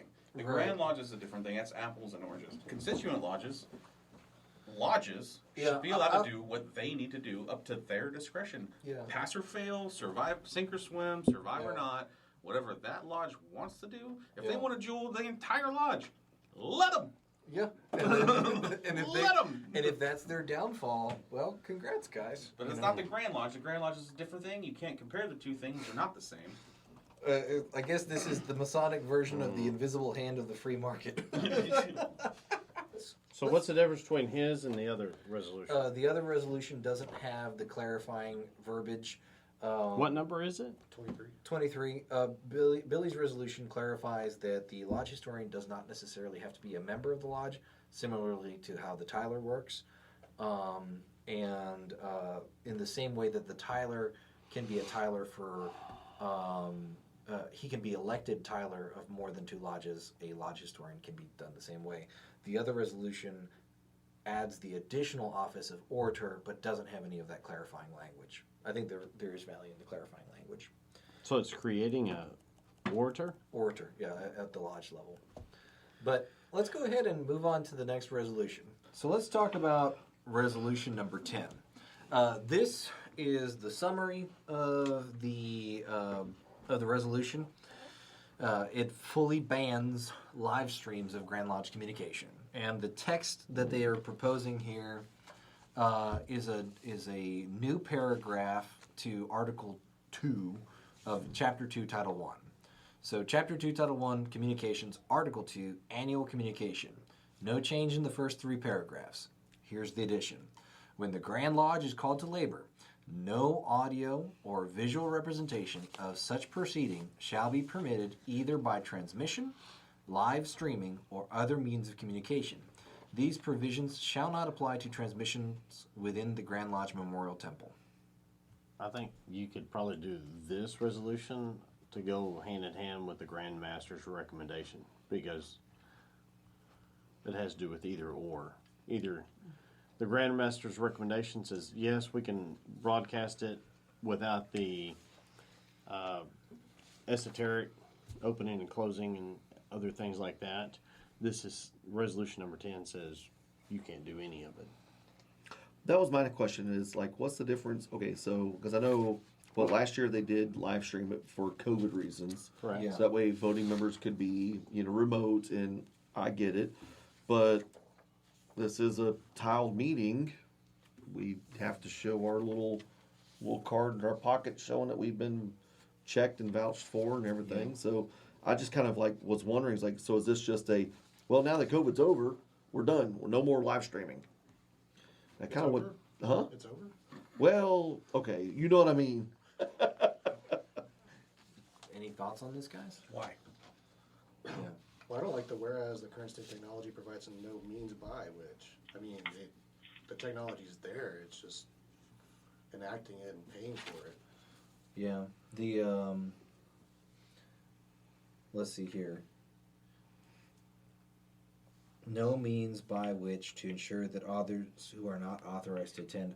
might be able to witness such proceedings broadcast. Therefore, Are you I think gonna they're referring to like somebody literally standing in the room with you.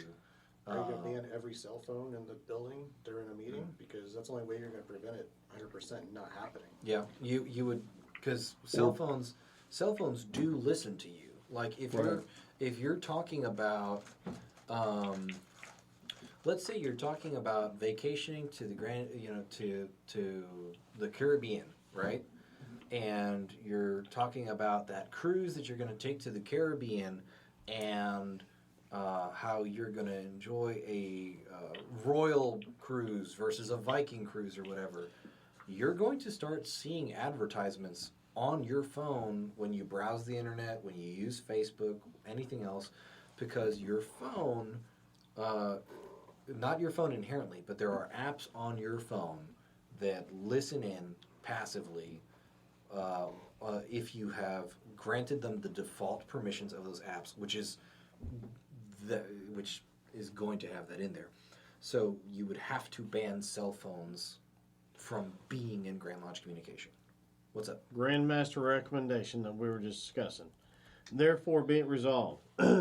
He adds, subject to approval of the Grandmaster and the trustees of the Grand Lodge of Texas, the Committee on Communications shall use such electronic and digital means as to be determined to disseminate to the members of the Grand Lodge of Texas the proceedings of the Grand Annual Communications. The proceedings, annual communication, the Committee of Communities shall give utmost consideration to the protection from the disclosure ritual signs. That's talking about the broadcasting. This is talking about the broadcast? Okay, That's what I'm telling you. It's not really written that way. Right. Yeah.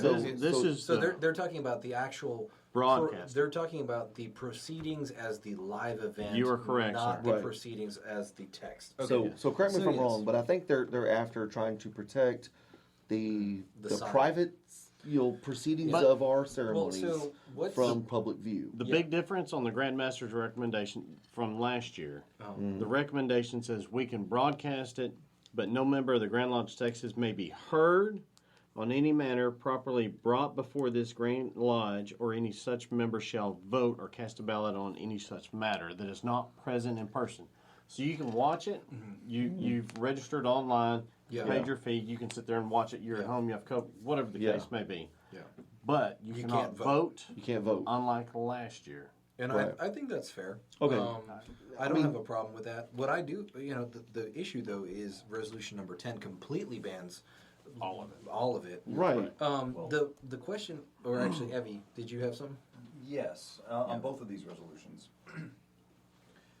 The challenge that I have is, yes, we all know that this pandemic that we are in has perhaps been understood in a way that prevents people from getting together, that we maybe might agree. I'm trying to choose my words very carefully here, people, so just work with me here.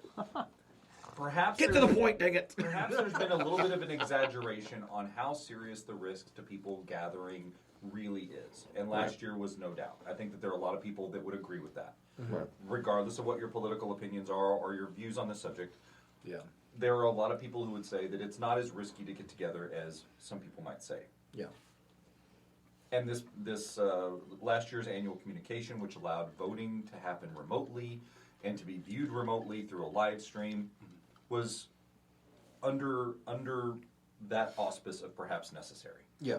Getting to my point, what happens when either of these resolutions are passed and suddenly there is a very serious style pandemic that prevents us from meeting, that is much more of a serious concern than our current pandemic has left us with. Yeah. We are suddenly with our hands tied by these resolutions. Ebola versus By law. By law. Masonic law. And it disallows the Grandmaster the flexibility to exercise his judgment in either restricting or allowing the business to be conducted remotely by voting members in a serious situation that requires them to do so. Because the business, just because we're in a pandemic, like a huge pandemic that's really killing people, if we get together, suddenly we still have business that needs to get done. And if in either of these resolutions need to conduct a vote where people are not in person, suddenly we can't do that. Oh, okay. And now we've got a problem. I've got a question. So, our fraternity's been around for a very, very long time. If we miss 1 year of voting, is our fraternity just gonna out of existence?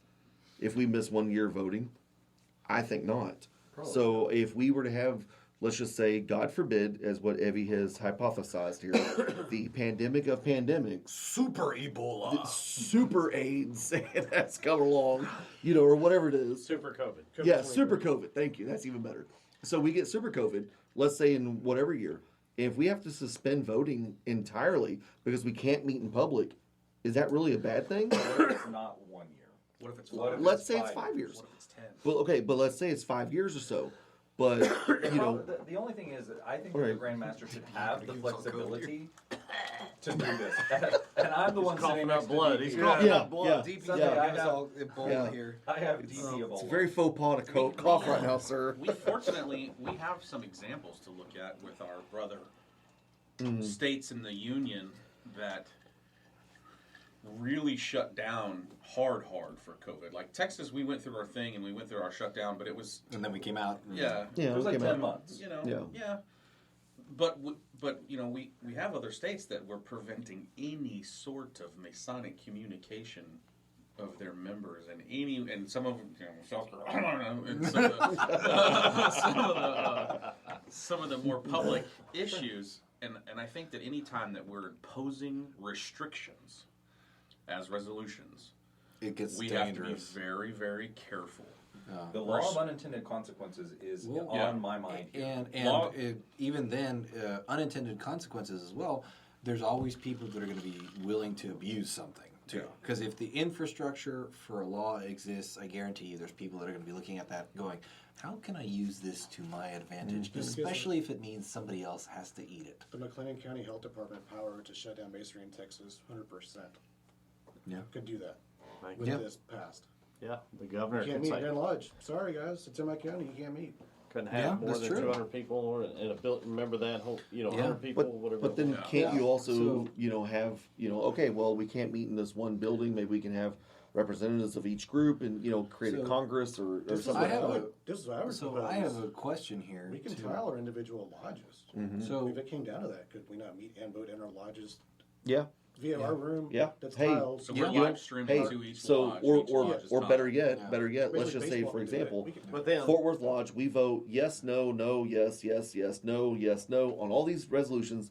Mail it to Grand Lodge, and then boom, there you go. You have your I don't think there's anything preventing like a mail-in type thing, but right. I have a question here specifically to resolution number 10. Obviously, the Grandmaster's recommendation number five or four has its own issues with shutting down voting, but the rationale behind resolution number 10, whereas only Master Masons in good standing may be present when so called, and so on and so forth.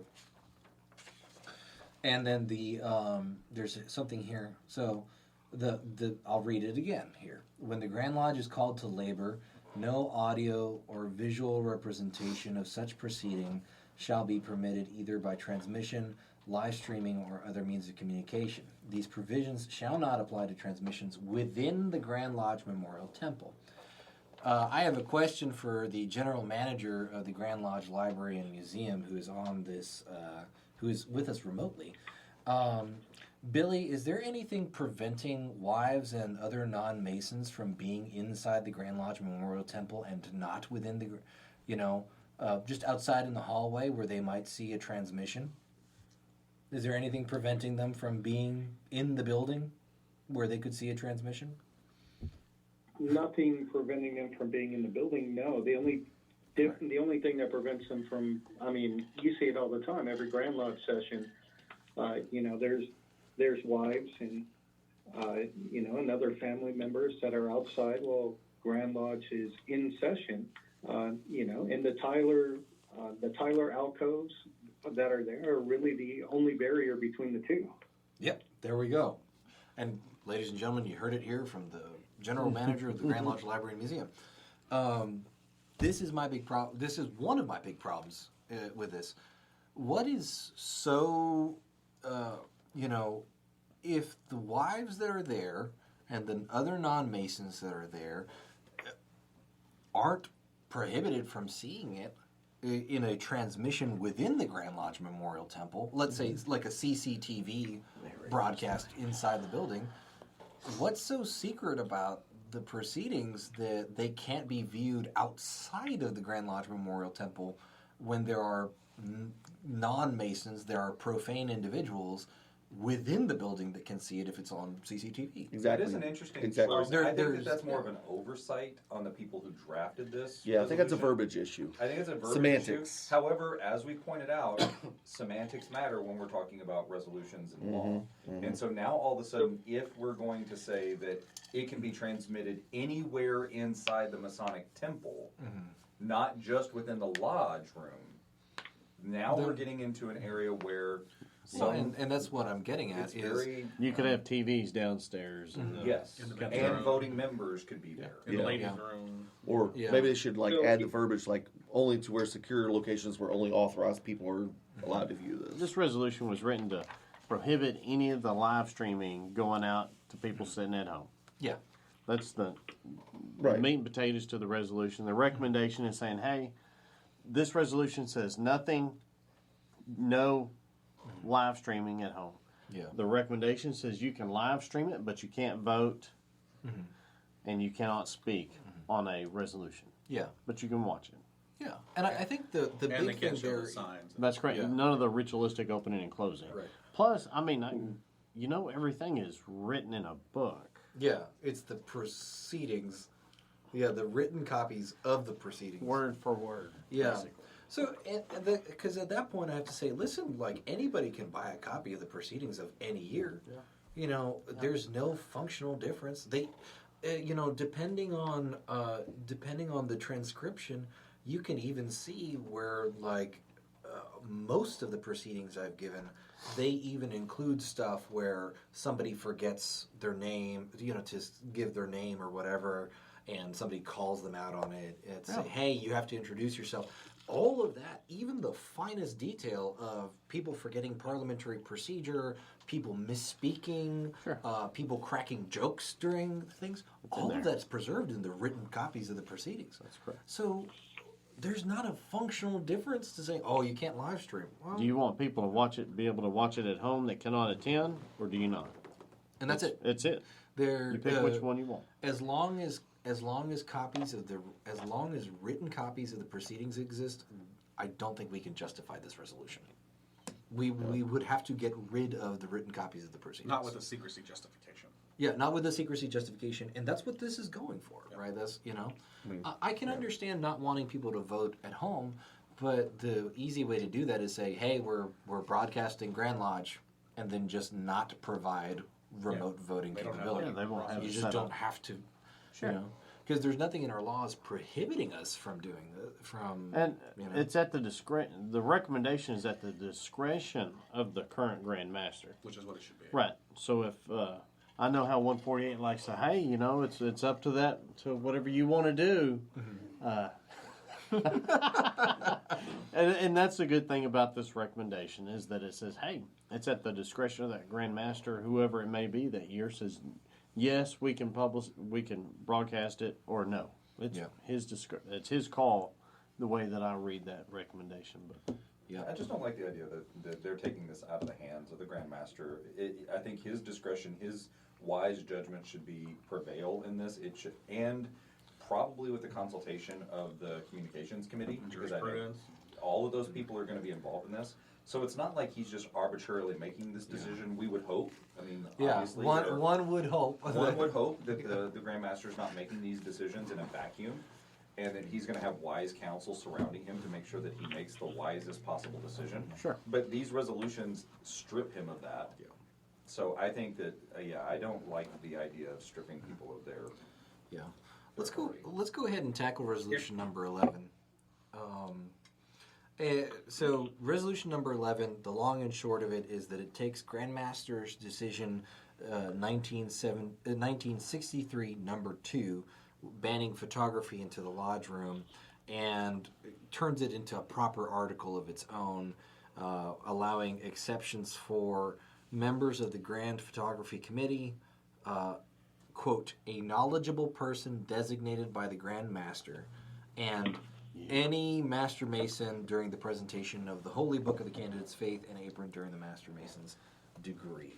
So basically, there is already a prohibition on taking photos inside of a lodge room that is law, because it was a Grand Master's decision that was preserved. This codifies it as a separate article, and this basically allows people who are, either Grand Photography Committee members or, I guess, who have a dispensation from the Grand Master to take photos during. Is this saying tile that work. currently, right now, if the Grand Lodge is called a session, Grand Photographer is in violation of Grand Master's decision number 2? The question was asked: is it permissible to take pictures inside a room when The lodge. no, it doesn't say. The copies of the resolutions all in many places are missing the word lodge. So if you see something that's Okay. like the blank, it's the lodge. Gotcha. When the lodge is at labor. I think that needs to be corrected, by the way. I need to So- read this article. So I think I don't know that I would read it at that, because the Grand Lodge functions. The Grand Lodge is not a lodge; it is the Grand Lodge. So, like structurally, organizationally, it's a different entity. But it's tile. It is goes tile, back to the other right? resolution. I think this is not a bad resolution for sure, because this would allow for lodges. As our law stands currently, it seems to be a strong, strict blanket ban. Period. Which is something that was qualified by Most Worshipful, or clarified by Most Worshipful Curry earlier, because we're not allowed to take photos inside any Masonic body while at labor this year per his decision.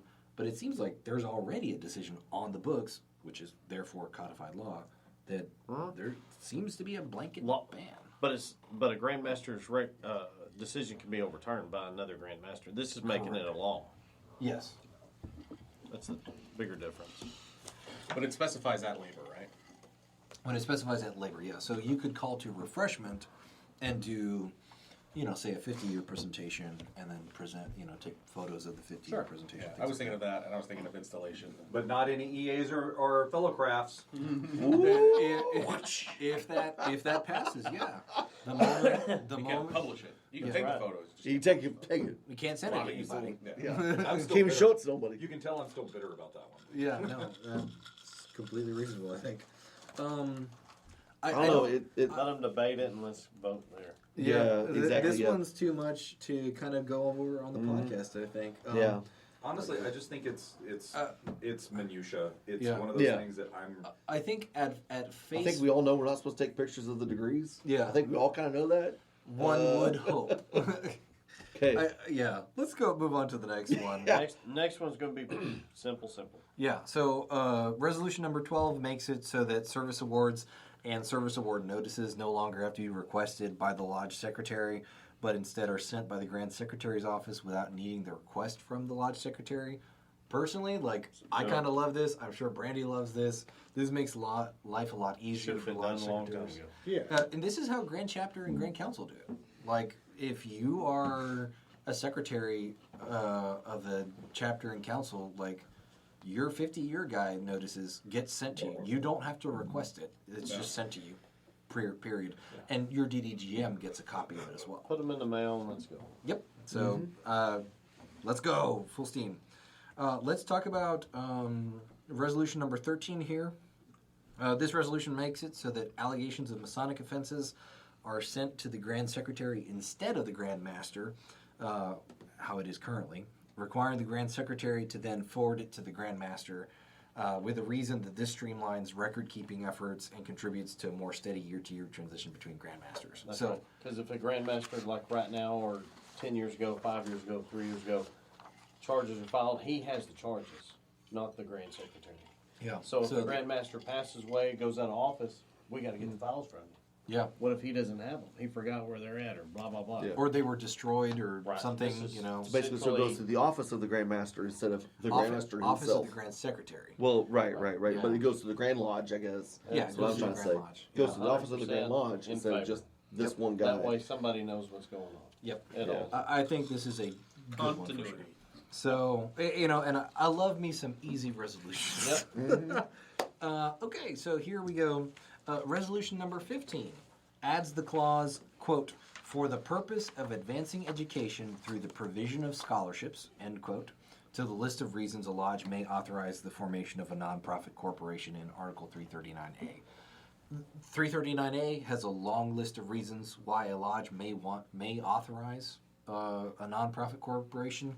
This basically says, hey, you can do a nonprofit corporation for scholarships too.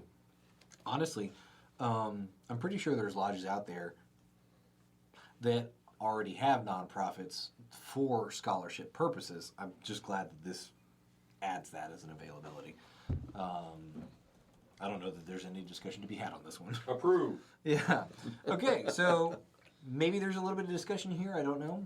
Resolution number 16 fully eliminates Article 339. Deletes it. Fully eliminates it. Yeah, and it bans sponsoring anything other than International Order of the Rainbow for Girls Assemblies and DMLA International chapters. So 339A says you can't sponsor anything except for Rainbow and DMLA. On the basis that this allows, basically the resolution says it allows greater opportunities for lodges to do charity, and especially for lodges where there's not a local Rainbow Assembly or DMLA chapter. And Why not amend it? Keep the verbiage that's there and say, or any other like youth entity with Masonic values, whatever. But if you say Masonic values, then that opens up maybe like Boy Scouts because because they do have values, but they're not Masonically I tied. would delete the word Masonic values and Yeah. say, Okay. 'cause, you know, Whatever you want to say. I'm just saying, why delete? Take the. I didn't know there was a. well, so Just delete this and just fix it. I don't know that amending it fixes the problems. Because deleting it basically says you know, hey, we are saying you can sponsor those organizations. If we have to, then maybe later we could go and add something that says, hey, you should not sponsor Well, what about- organizations X, Y, and Z. It seems what like does that's the 339 better way say? to do it, to ban organizations rather than to say you can only do this certain list. Yeah. Kind of like we do with the way that we can only lease out our rooms to certain organizations. Yeah. Or that Master Masons can only be members of certain organizations. Yeah. I think that if we go through and say you can sponsor anyone, and then if an organization proves itself to be unworthy of our sponsorship, then we as the Grand Lodge can say, okay, we are now going to vote organization XYZ off the list of organizations that can be sponsored by a lodge. Like the Society of Philates. Philalethes. Yeah. Yeah, I don't know that I have a big problem either way with this. I do think it's a little restrictive as it currently stands. I'm all about more freedom for lodges. Well, this is lodges just- to make their own decisions about who they sponsor and who they don't sponsor. This is just sponsoring Masonic youth.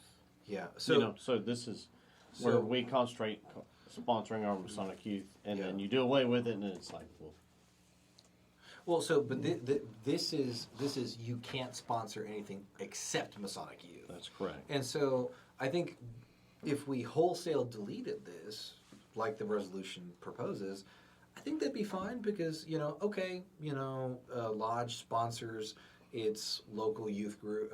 Let's say it sponsors the local Boy Scouts, or maybe they sponsor the local Girl Scouts, or they have the Adventure Scouts, which is I think teenagers and it's co-ed. Sure. Or a Little League baseball team. Little League baseball Whatever. team, right? Whatever. Because that way you don't have to do a separate, entity that sponsors the Little League baseball team. You just say, hey, no, like the lodge is the sponsor of the Little League baseball team. And then if it comes up that the lodge, hey, Well, Billy, what do you think? You're a DMLA dad. Well, I mean, when it comes down to it, I mean, let the lodge sponsor what they want to sponsor as long as it promotes Masonic values. If the intent here is to avoid, promoting DMLA or Rainbow, then, I'm not for it. But, I mean, let's be honest, how many lodges have enough members nowadays that have Rainbow and DMLA age children? Yeah, I don't think there's any lodge in Texas that doesn't have at least one member who doesn't have some sort of involvement with, even tangential with Rainbow or Right. Well, I mean, I'm trying to think of like the small little towns in Texas where you may have plenty of DMLA age kids, but may not have a DMLA. Yeah. So here's the justification. So I summarized it earlier. Here's the justification from the resolution text.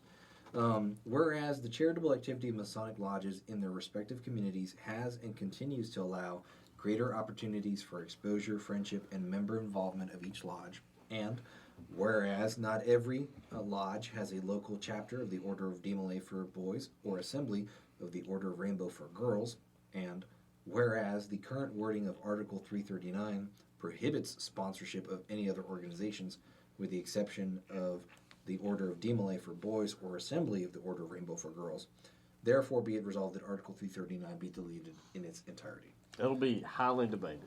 I think it'll be highly debated. I think there's worthwhile stuff because there are a lot of awesome non-Masonic youth organizations, that would do great with our support. And Little League baseball teams, any Boy Scout troop, Cub Scout troop, all of those are super valuable. And as it stands, we can't sponsor them as a lodge. Does that only apply to youth organizations? Or no, this would apply to, I think, any organization. So, like, if we wanted to sponsor it just says a fully toy limited drive for Christmas or right. Yeah, like if it could be a volunteer group that goes around providing jackets for the homeless or something, and all of the volunteers are legally adults or whatever. Yeah, veterans organization. That would open it up to that. So this is not youth specific. Yeah. I think there's a lot of value to that. Yeah, I can So agree with that.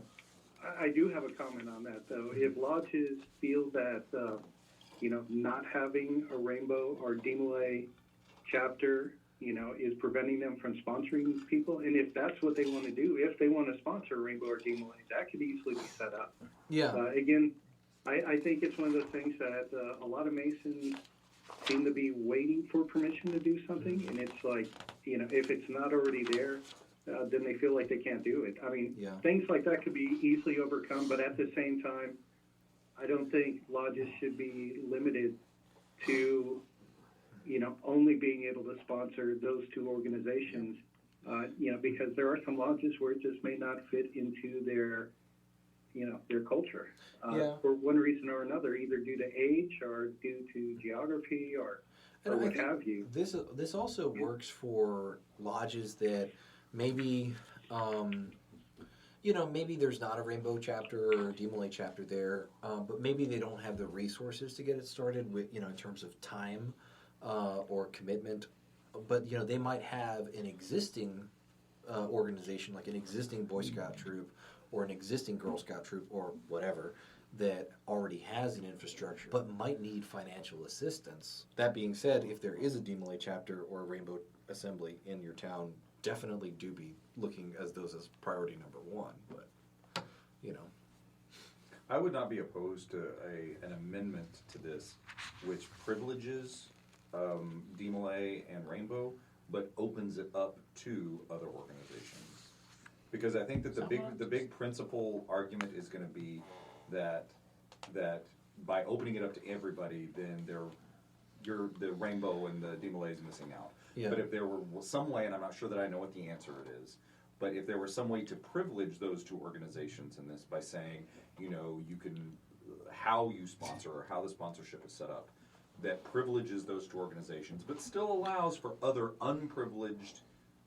sponsorships, then maybe that would work too. I think that would be a much more effective way. I get where you're coming. I'm not sure coming logistically from. how I just don't know how you would phrase that. I know it would be difficult, and it would make it very lengthy and procedural. But we'll let the lawyers figure that out. So let's talk about. So we're going to skip past Resolution 17 because, as we mentioned earlier, Resolution 17 is the exact same resolution as the holdover resolution number 7 from 2021. Which has to do with if that one was to pass, endowed members would not have to pay per capita. Yeah, and they would also be exempt from dues in all of their lodges based off of the way it's phrased. Let's talk about resolution number 20 really briefly. This amends Article 225 in the same way that resolution number 1 would allow the Philalethes Society to meet in Texas lodge rooms. Resolution number 20 would allow the Masonic Order of Pilgrim Preceptors to meet in Texas. I don't really know. Okay, we're allowing another organization to meet. Who cares? You know, Unless there's some really heinous reason why we shouldn't. I'll say I don't know Go enough. ahead, go for it and be proper. Hey, I don't know enough well, about this to have an God bless. opinion. So my approach is always this. Is this an organization that can pay our lodge rent? Yes or no? If Well, yes, come as on. long as they're not like completely morally a bankrupt of an organization, okay. Well, so I would As long as, I as would long as they're a assume decent that the organization, okay. yeah, I would assume God bless that and go for any order that's the Masonic Order of XYZ, probably not heinous. You've got to be a past master of a craft lodge and a Royal Archmason to be a member of it. Okay, God bless and go Technically, for it. Make it happen, past high people. priest of Royal Arch Okay, so Chapter. even higher. Everybody listen to this who's a voting member, make this happen. Was there a reason why they were disallowed from being here? In the No, they just weren't on the list. Because so the way that our list Nobody's invited them to Yeah. join yet. So yeah, because our list it's one of the few laws that we have in Texas that says if it's not almost all of our constitution as a Grand Lodge is if it's not prohibited, then it's permitted. This is one of the few articles or one of the few legal aspects of our constitution that says if it's not permitted explicitly, it is prohibited. So any organization that meets in a lodge room, the actual lodge room, not like the dining room or anything like that, but the actual lodge room has to be explicitly allowed. So this would allow them to that. Philalethes was allowed and then was disallowed, and they're trying to reverse that again. This was just never added to the list in the first place. Resolution number 22. The summary of this one, as best as I can give it to you guys, is that redistricting requires a joint vote of all of the lodges in a new district and approval by the Grand Lodge of Texas at the annual Grand Communication. This removes the requirement for the approval by the Grand Lodge, and then it instead allows for approval by the Grand Master during the year to be included in its annual report to be included at Grand Communication. You know, basically, Sounds pretty it doesn't have to be straightforward. approved by, you know, Yeah. it gets finalized by a Democratic vote as opposed to approved by a Democratic vote, if that makes sense. Yeah. Once again, Not my dog, not my fight. the lodges should be allowed to do what they see as necessary Yeah. Exactly. And within reason. yeah. Exactly. Yeah. So I, to me, it seems like it just streamlines the process of redistricting. So, okay. It also takes resolutions that deal with redistricting off the ballot every year. It makes It ends up being a summary issue rather than a resolution issue. Yeah, because we have, 4 resolutions this year? Yeah, like 14, 19, and 21. Yeah. Regarding redistricting, it's like, yeah, okay. So, yeah. Like Evie said, that just helps streamline Yeah. all this crap and, just makes it a lot easier. We vote on it I'm in sorry, it's not summary. crap. It's very important business and needs to be addressed with its proper attention. If the listeners don't mind, we're going I to apologize. we're going to take a technical break so that I can bury my junior warden into the parking lot. Okay, moving on. Resolution number 23. We already kind of covered that. That creates the offices of orator and historian. This so we talked about it when we talked about resolution number 9. This has less detail than resolution number 9 and creates an additional office. So You're I think in 2 instead of 1. yeah, so I think any discussion from resolution number 9 can probably equally apply to resolution 23. Resolution number 24 charges the Committee on Masonic Education and Service with the assistance of the Committee on Work to research and produce authorized sheet music related to all of our ceremonies to be included in the monitor. It's not technically a law change. There's no article or statute or anything that's being changed. It's just saying legally we are saying as a Grand Lodge, go do this. I mean, is there? No, you guys have any thoughts on that? Why are we going to send out a mandate without any sort of legal obligation to follow through? If it's just a suggestion, It's just a. It's not a mandate for lodges to follow. It's just the Grand Lodge charging a committee to say, "Hey, Come up with the go do this," and then include it in the monitor. So am I understanding this right? Where it's like Group A, you're in charge of this, but you're going to include Group B with you when you do it. Well, they can get the assistance Or of Group B. okay, Group A, you have to do this. Group B, help them, or you can have help them. Yeah. so Okay. if there's not a law change, what does this really do then? Because it affects the ritual. Yeah, It's so it's ritualistic. It's ritualistic. parliamentary procedure, sir. Yeah, if we had a grand parliamentarian, he could have helped us Thank out. If God. only we had that grand parliamentarian to help us out with this. Anyway, y'all are gonna make me feel bad. No, It's kind of like having to do with the walking lecture. yeah, it's like a ritual Same change. thing. So anything that would affect our ritual still has to go through Grand Lodge as a vote. Grand Yeah. West has to vote on it. Yeah. So, but yeah, I don't know that there's a whole lot of discussion here. I don't really have an opinion on it. And I say do it if you want to do Yeah, I it, mean, because it's a. yeah. You can if you want. If not, then don't So- use it. Resolution number 25 allows lodges chartered by the Most Worshipful Prince Hall Grand Lodge of Texas to meet inside of Grand Lodge of Texas lodge rooms, similarly to organizations allowed in Article 225. So this basically just says, hey, this is a jurisdiction that we recognize that is geographically inside of our jurisdiction as well. They can, meet inside of our lodge rooms if the lodge approves of it. I don't know. Is there any? I'm sure that at Grand Lodge itself there will be a lot of discussion. I don't know that anybody in this room would protest. Yeah. No. No, I don't think so. This isn't hurting. This isn't hurting anybody. Yeah. You know. It's not gonna hurt nothing. Yeah, our fellow Masons that we recognize. Exactly. Yeah. So resolution number 26 removes a ton of language from Articles 163B and 318A that removes restrictions on how much money can be given to lodges from the Permanent Endowment Fund each year.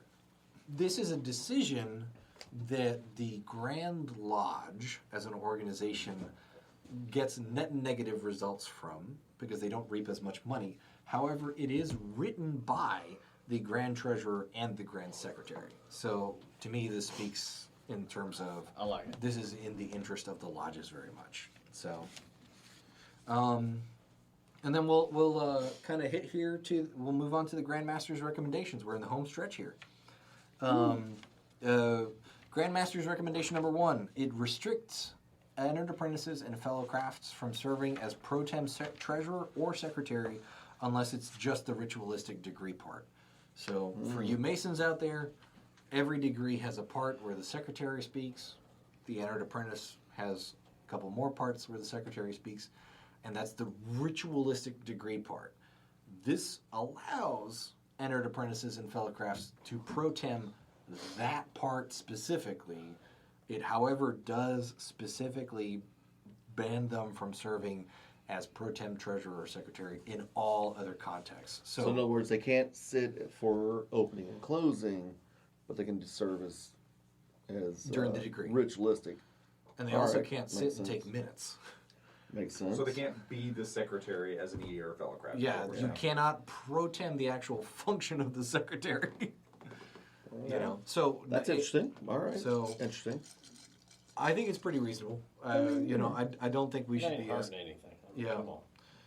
And I don't know of any lodges that regularly ask EAs to pro tem the part of a secretary for a stated meeting, but I mean, I'll tell you that I don't think there's a reason to restrict them from pro temming this because, for example, you're meeting on a weird night.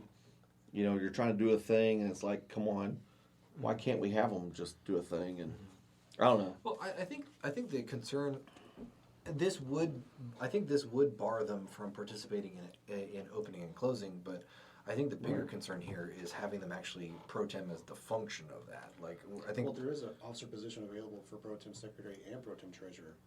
I can add them to our lodge as that. yeah, So you need to be a master mason to do that job. yeah, a master mason. But I think this is just saying where they can be those two spots in the conferral. Yeah, they can only do it during the degree portion, but let's say like a stated meeting. Yeah, but You that says they shouldn't- can't. So, right. So I believe this recommendation is saying that during, let's say, a stated meeting, you can't have an EA pro tem the secretary or treasurer position. Which, okay, I mean, I understand that, but I don't know. Now it sounds like big government's trying to, control what I do at the local level. But yeah, Um, I've never read that. let's go ahead and talk about recommendation number 2. This brings back the 1-year lapse for entered apprentices and fellow crafts. So I'll refer to the full text here just because I do think that's important. Grandmaster's recommendation number 2, whereas Article 343A currently allows lapsed entered apprentices and fellow crafts to receive instruction and sit in a lodge in the highest degree to which they have attained for an indefinite period, which could be many years. And whereas some subordinate lodges, entered apprentices and fellow crafts have led or sought to lead lodges despite not being members. And whereas it is the plan of masonry that master masons shall draw the designs in which entered apprentices and fellow crafts shall follow in their lodges, and whereas the plan of masonry will be preserved by restoring the respective roles within the lodge of master masons and those of entered apprentices and fellow crafts by limiting participation within the lodge of entered apprentices and fellow crafts who fail to advance within 2 years of their respective degree. Therefore, be it resolved that Article 343A is amended as follows. Article 343A, procedure after lapse of time. Whenever an entered apprentice or fellow craft must petition for advancement because of lapse of time, he shall be permitted to receive instruction to sit in a lodge in the highest degree to which he has attained and be examined in open lodge and voted on as proficient in the trial, lecture of the degree, last conferred, here's the addition, for 1 additional year, after which he shall not be permitted to receive instruction, sit in a lodge in the entered apprentice or fellowcraft degree until his petition for advancement is, and then here's the original, back again, received and dealt with in the same manner as a petition for affiliation as set forth in Articles 386 and 387, and must receive a favorable ballot of the Lodge of competent jurisdiction as provided in Article 430, except as noted as otherwise provided in Articles 39 and 414. So this brings back kind of the expiration date on entered apprentices and fellowcrafts. This has been tried before. This was a Grandmaster's recommendation a number of years ago. It was approved. And then it was removed by resolution a couple of years after that because I think it was in place for, 2 years? And then people were not happy with it, so they removed it again. This wasn't a COVID thing, was it? No, this wasn't a COVID thing. Okay, not a COVID? That just kind of like, I don't know, just Well, smelled like COVID. the COVID thing had there was correct me if COVID- I'm wrong, a special dispensation. Yeah, there was COVID special dispensation, that's froze right. Yeah, he froze that, that's right, that's right. And so I stand as, corrected. as it currently Yeah. stands, Is when it was revised when it that was article. revised, yeah. And so, as it currently stands, when you lapse, right, you can still sit in lodge, you can still get an instruction.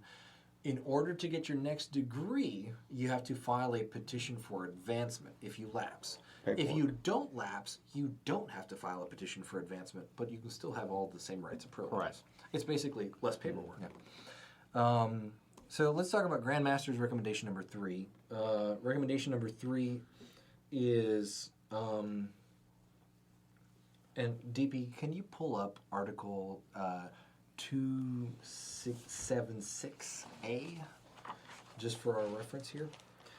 Whereas many worshipful masters, senior and junior wardens are not proficient to properly open and close entered apprentice, fellowcraft, and master mason lodges, nor are such officers proficient in opening and closing a Master Mason Lodge of Sorrow. And whereas the lack of required proficiency in performing the ritual duties prescribed for the principal officers of the subordinate lodges in this grand jurisdiction has become widespread and is growing. And whereas additional training in the ritual duties of the principal lodge officers will enable such officers to become proficient in their performance as lodge leaders. Therefore, be it resolved that Article 276A be amended as follows. Additional qualifications. Prior to his installation as worshipful master or warden, a brother shall in all circumstances first be qualified as follows. Paragraph 1 unchanged, paragraph 2 unchanged. Then this is a full edition of paragraph number 3. In all cases, unless otherwise exempt as hereafter provided by attending at least one forum conducted under the auspices of the Committee on Work during the 12 months prior to his installation as worshipful master, senior warden, or junior warden. Brothers who hold a Class C certificate or are certified as proficient by the district instructor for the Masonic district in which the lodge is located, a district instructor at large, or a member of the Committee on Work are exempt from the requirement imposed by this paragraph. If an officer is being installed as a worshipful master or a warden in multiple lodges located in different districts, the officer is only required to be certified as proficient by only one district instructor at large, or a member of the Committee on Work for exemption. This kind of sounds like the resolution from a couple of years ago, right? Which required guys to have a C cert, right? I'm wondering, like, what's the cause of this? Why? Okay, every rule, every law has a reason. What started this? Because I thought we already had a system in place that ensured that your wardens and your master were proficient. No. I thought we did. Some lodges, it's at the discretion of the lodge. So Right. So the discretion of the lodge.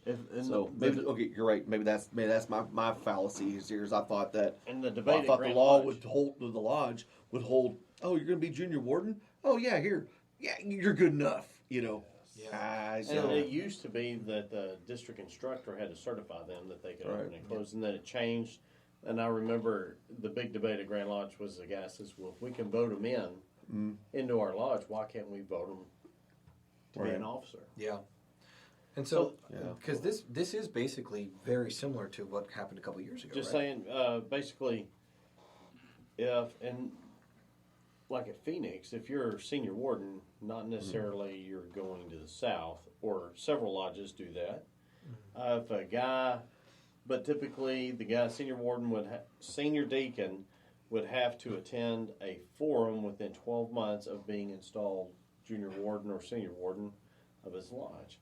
So, but, say if a guy, Earl, on the sideline gets elected to go to the south, and he's never been to a forum, but he already meets the criteria, done the live program, been to officers training and all that stuff. That's what that other article is. He can go, and the district instructor can certify him. Committee on Work or district instructor at large can certify him.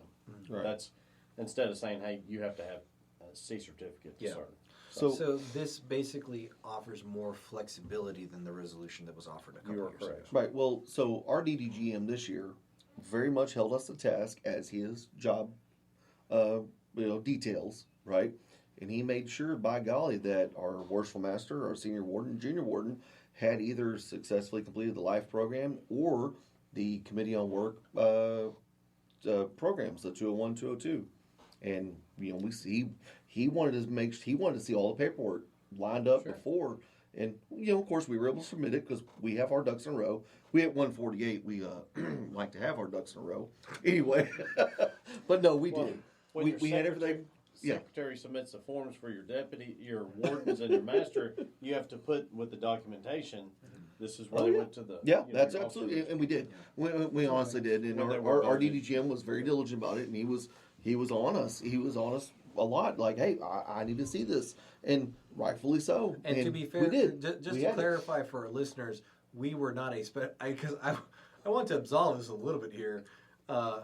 He was not paying special attention to us. He was looking for this from all the lodges in his district. Absolutely, we were not a problem child. No, absolutely. And I went into the south, but I left the secretary's chair and I went into the south, and you know, so I was the guy that had to handle a lot of that paperwork, you know, for my, you know, I was outgoing secretary and, you know, hand us over to them. But no, he did very much did. And, Yeah. you know, but no, he's doing his job.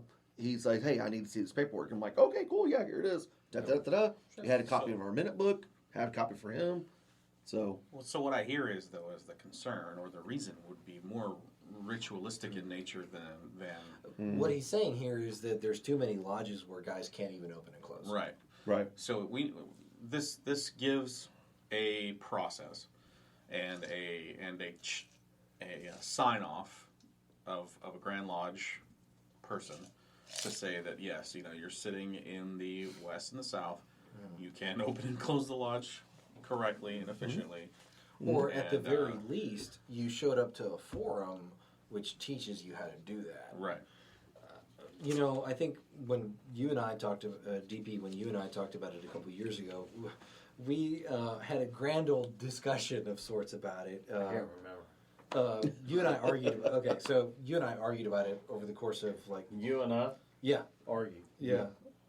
No. This is why Friendly DP, debate.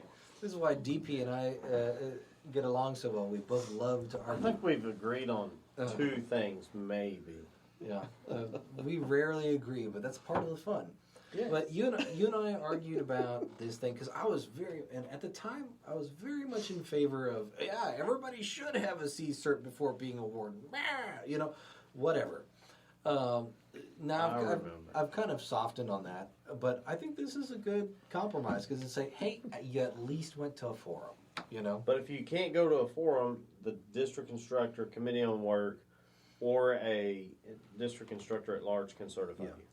I feel like that's pretty flexible. Here's three other things. If you can't get to the forum, you got to work, other issues going on. Yeah. There's not one close to you, whatever the case may be. Especially if you're junior deacon right now. Yes, sir. Junior deacon. If something happened and they said, hey, guess what? You're going to the south. Oh boy. And you don't know until election night, and you get elected, then you got a month, per se, to find a forum to go to say, hey, you know. Yeah. whatever. Much nicer if I can call a district instructor and say, hey, What's There you up? go. Help me out, brother. There you go, yeah. Yeah. Help me out, brother. So we'll skip number 4 and go to number 5.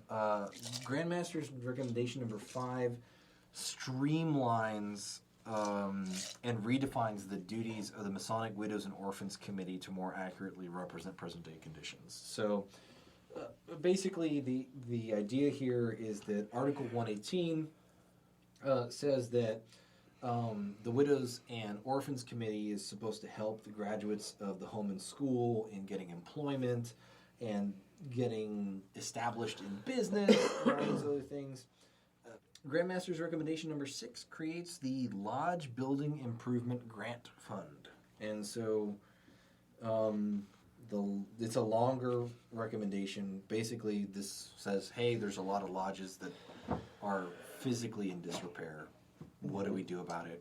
Let's open up a system for them to get grants. This affects, because it has to do with creating where Grand Lodge will give money to help out lodges. So you need we're not talking about matching scholarship funds here of $2,000. We're talking tens of $20,000 for a roof. That's what this has to do. Yeah. So here's all right. That's a sticky wicket right there. So 'Cause, yeah. here's Evve having feelings again. Oh boy. Oh my Okay. gosh. Who gave him his soapbox back? Who? All right. Sean? I Is that kept you? my mouth shut. Here we go. It's all bundled up onto this one resolution. If a lodge cannot maintain its finances, so much so that the Grand Lodge has to issue money to them, that means to me that that lodge is not financially responsible. So why are we going to give them more money to be financially irresponsible with? If you don't have, there are a number of lodges we all know whose dues do not facilitate maintaining their buildings and their infrastructure. And if you are not going to raise your dues to an appropriate level so that you can maintain your building, why is it the Grand Lodge's responsibility to then come bail you out? Hold on.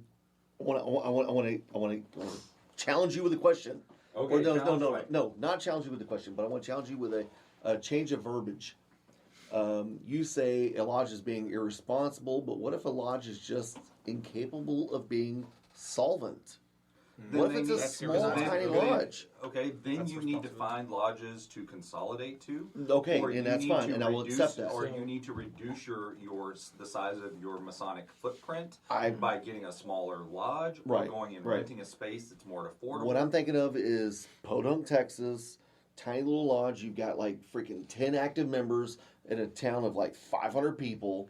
You know, you can't really call them irresponsible if they just can't charge enough dues to keep But the if lights they're on. not, There's a if they're certain not point where- financially Right, able right. to pay their bills, then Right. just like you and I, if I can't pay Right. if I can't pay my mortgage, Right. I need to sell my house and go buy a place that I can't afford. Right, and I That's understand what that. lodges So, need to do. yeah. So, but my point here, ultimately, though, is if a lodge is in disrepair, right. why is it our lodges, all of our collective lodges' responsibilities to then go bail them out if they are not Yeah. not doing what is necessary to heal Because in that themselves? case, man, I can't afford to fix my roof because, man, if I can get this guy to pay for my roof, why should I pay for my roof? Exactly. Because So our in the temple same- does need a new roof. Yes, and, so- well, and- you and know. So what are we dealing with in our temple? People who are Yeah. against raising the dues per capita in each one of To our an appropriate contingency number. organizations. Yep. So I don't see a reason why this needs to be a thing. Now, if there needs to be a program where lodges can petition the Grand Lodge, and there is a criteria that is transparent that A relief says fund. we have done this, and this in an attempt to maintain Survive. our fiscal and Yep. financial future. We have already taken these measures. We've already done this. We're doing our best, but we Right. need a hand in doing this. I am more Exactly. than So, happy but as a they- Grand Lodge to do that. But That's why this is a grant fund. Grants still have to be approved.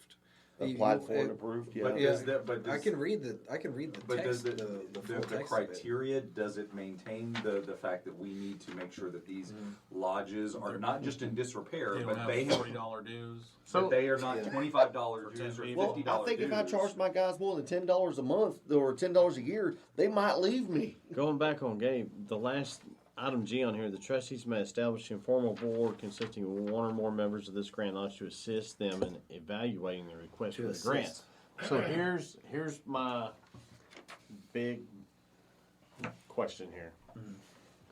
Said lodge, tornado comes through, they don't have insurance, blah blah blah, whatever the case may be. Roof is gone. We need $20,000, $30,000 to fix the lodge. They go to this thing passes. Okay. Sure. Say it passes. They go there and they say yes. Okay. We're going to give you $15,000. We're going to put in half of it. Because it's a matching fund. Right. Here's my question. One, who's going to see that the repairs were completed? Two, who's going to verify that said grants money from the Grand Lodge was used specifically for the repairs of the roof? Are they going to have a committee going out throughout the whole state of Texas, driving down there? Who's going to check? Hey, we gave you $20,000. What if they didn't use that money for this? There's no. Is it a Masonic offense? Is it not? I don't know. Do we withhold their per capita? Who's next going to year? travel the state checking So- these repairs that said money was used for? We're not talking about just. So Well, and let's also- you're kind let's of also saying think about that this, if, too. you're kind of saying that if this did go through, We have to decide what we're doing with it yet. yeah. The what now? So subparagraph E talks about 30 days before the next communication is when we have the qualifications and requirements to receive the funds. So this is to proposals to make it available, Right. and then we talk about it next time and make the rules of how you get it. Right. So, Oh, so there- but who checks it? That's what So, I'm saying. so you're saying that if this Hopefully it did would be go the through, we DDGM, would hopefully. still need Sorry, Gabe. some level of infrastructure and that we don't have that level of infrastructure. Okay. Well, it falls on the trustees at next year's Grand Lodge. Oh, I'm gonna. to Well, recharge so it. that's a different thing. Hey, Grand Junior Warden, I'm going to need you to drive to El Paso. El Paso to check on that. Remember they had that foundation crack that we gave them $10,000 to fix? I want you to check and make sure they fix it. I mean, I want you to go out there with a level. I mean, how do you? In a plumb I get the intent. and a square. Right? And so, We're not talking about like your house roof or the Yeah. insurance company. Hey, man. Hey. so I do get the intent, right? And like Sure. in the broader sense But you're of right.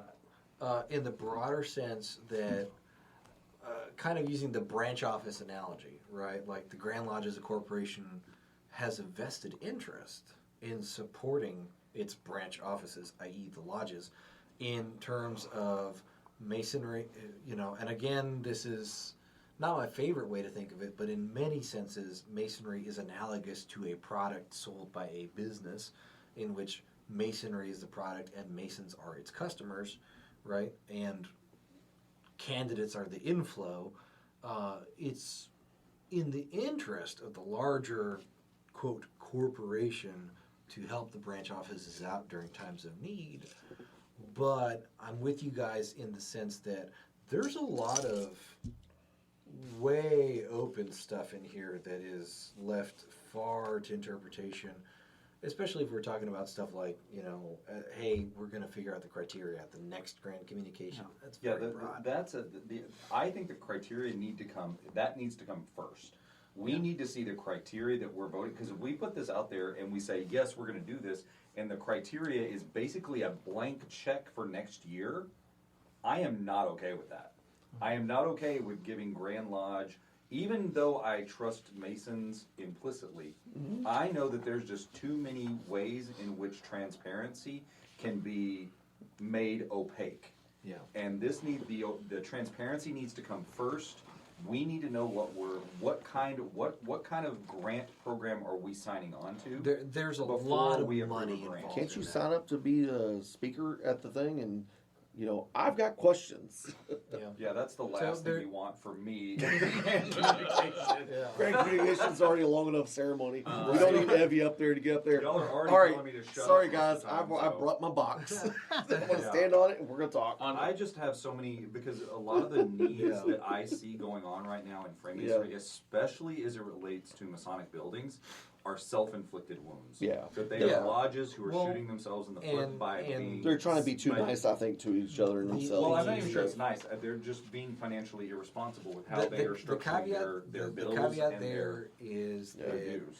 I think approaching it from the perspective of financial irresponsibility does kind of wash away the fact that for a very long time, Masonic lodges and the members thereof have had a long-term, a very different long-term understanding of how long their lodges would last and how important their lodges were in the community and stuff, where, I'm not saying that Masonry inherently drags behind the times, but in many aspects, Masonry is kind of like a cultural time capsule.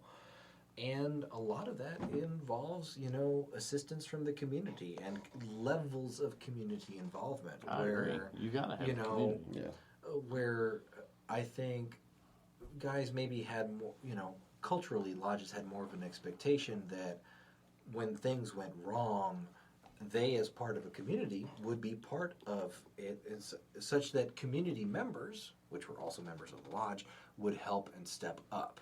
However, because of the decline of Masonic membership and stuff, that has not translated. And so, as misguided as that is, our long-term planning didn't account for really bad, catastrophic building type stuff, because there was just kind of an understanding that as members of the community, we would be taken care of by other members of the community. That didn't translate. But I also see that, that Masons are notorious Yeah.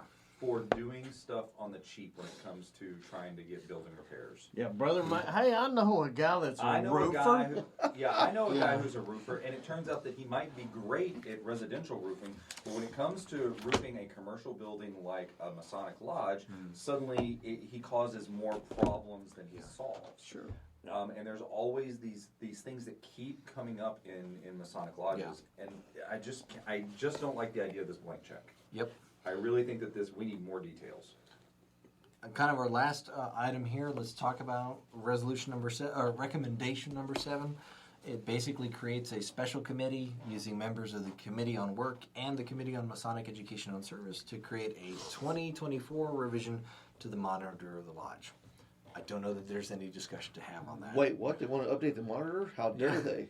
How dare they, right? Yeah, they need to update it. Keep it So updated. basically, this would be just kind of I know that we kind of update the monitor. Housekeeping? Is this a good word for this? It's Is like it's a little bit bigger than housekeeping. Yeah, I mean, it's we release new editions of the monitor.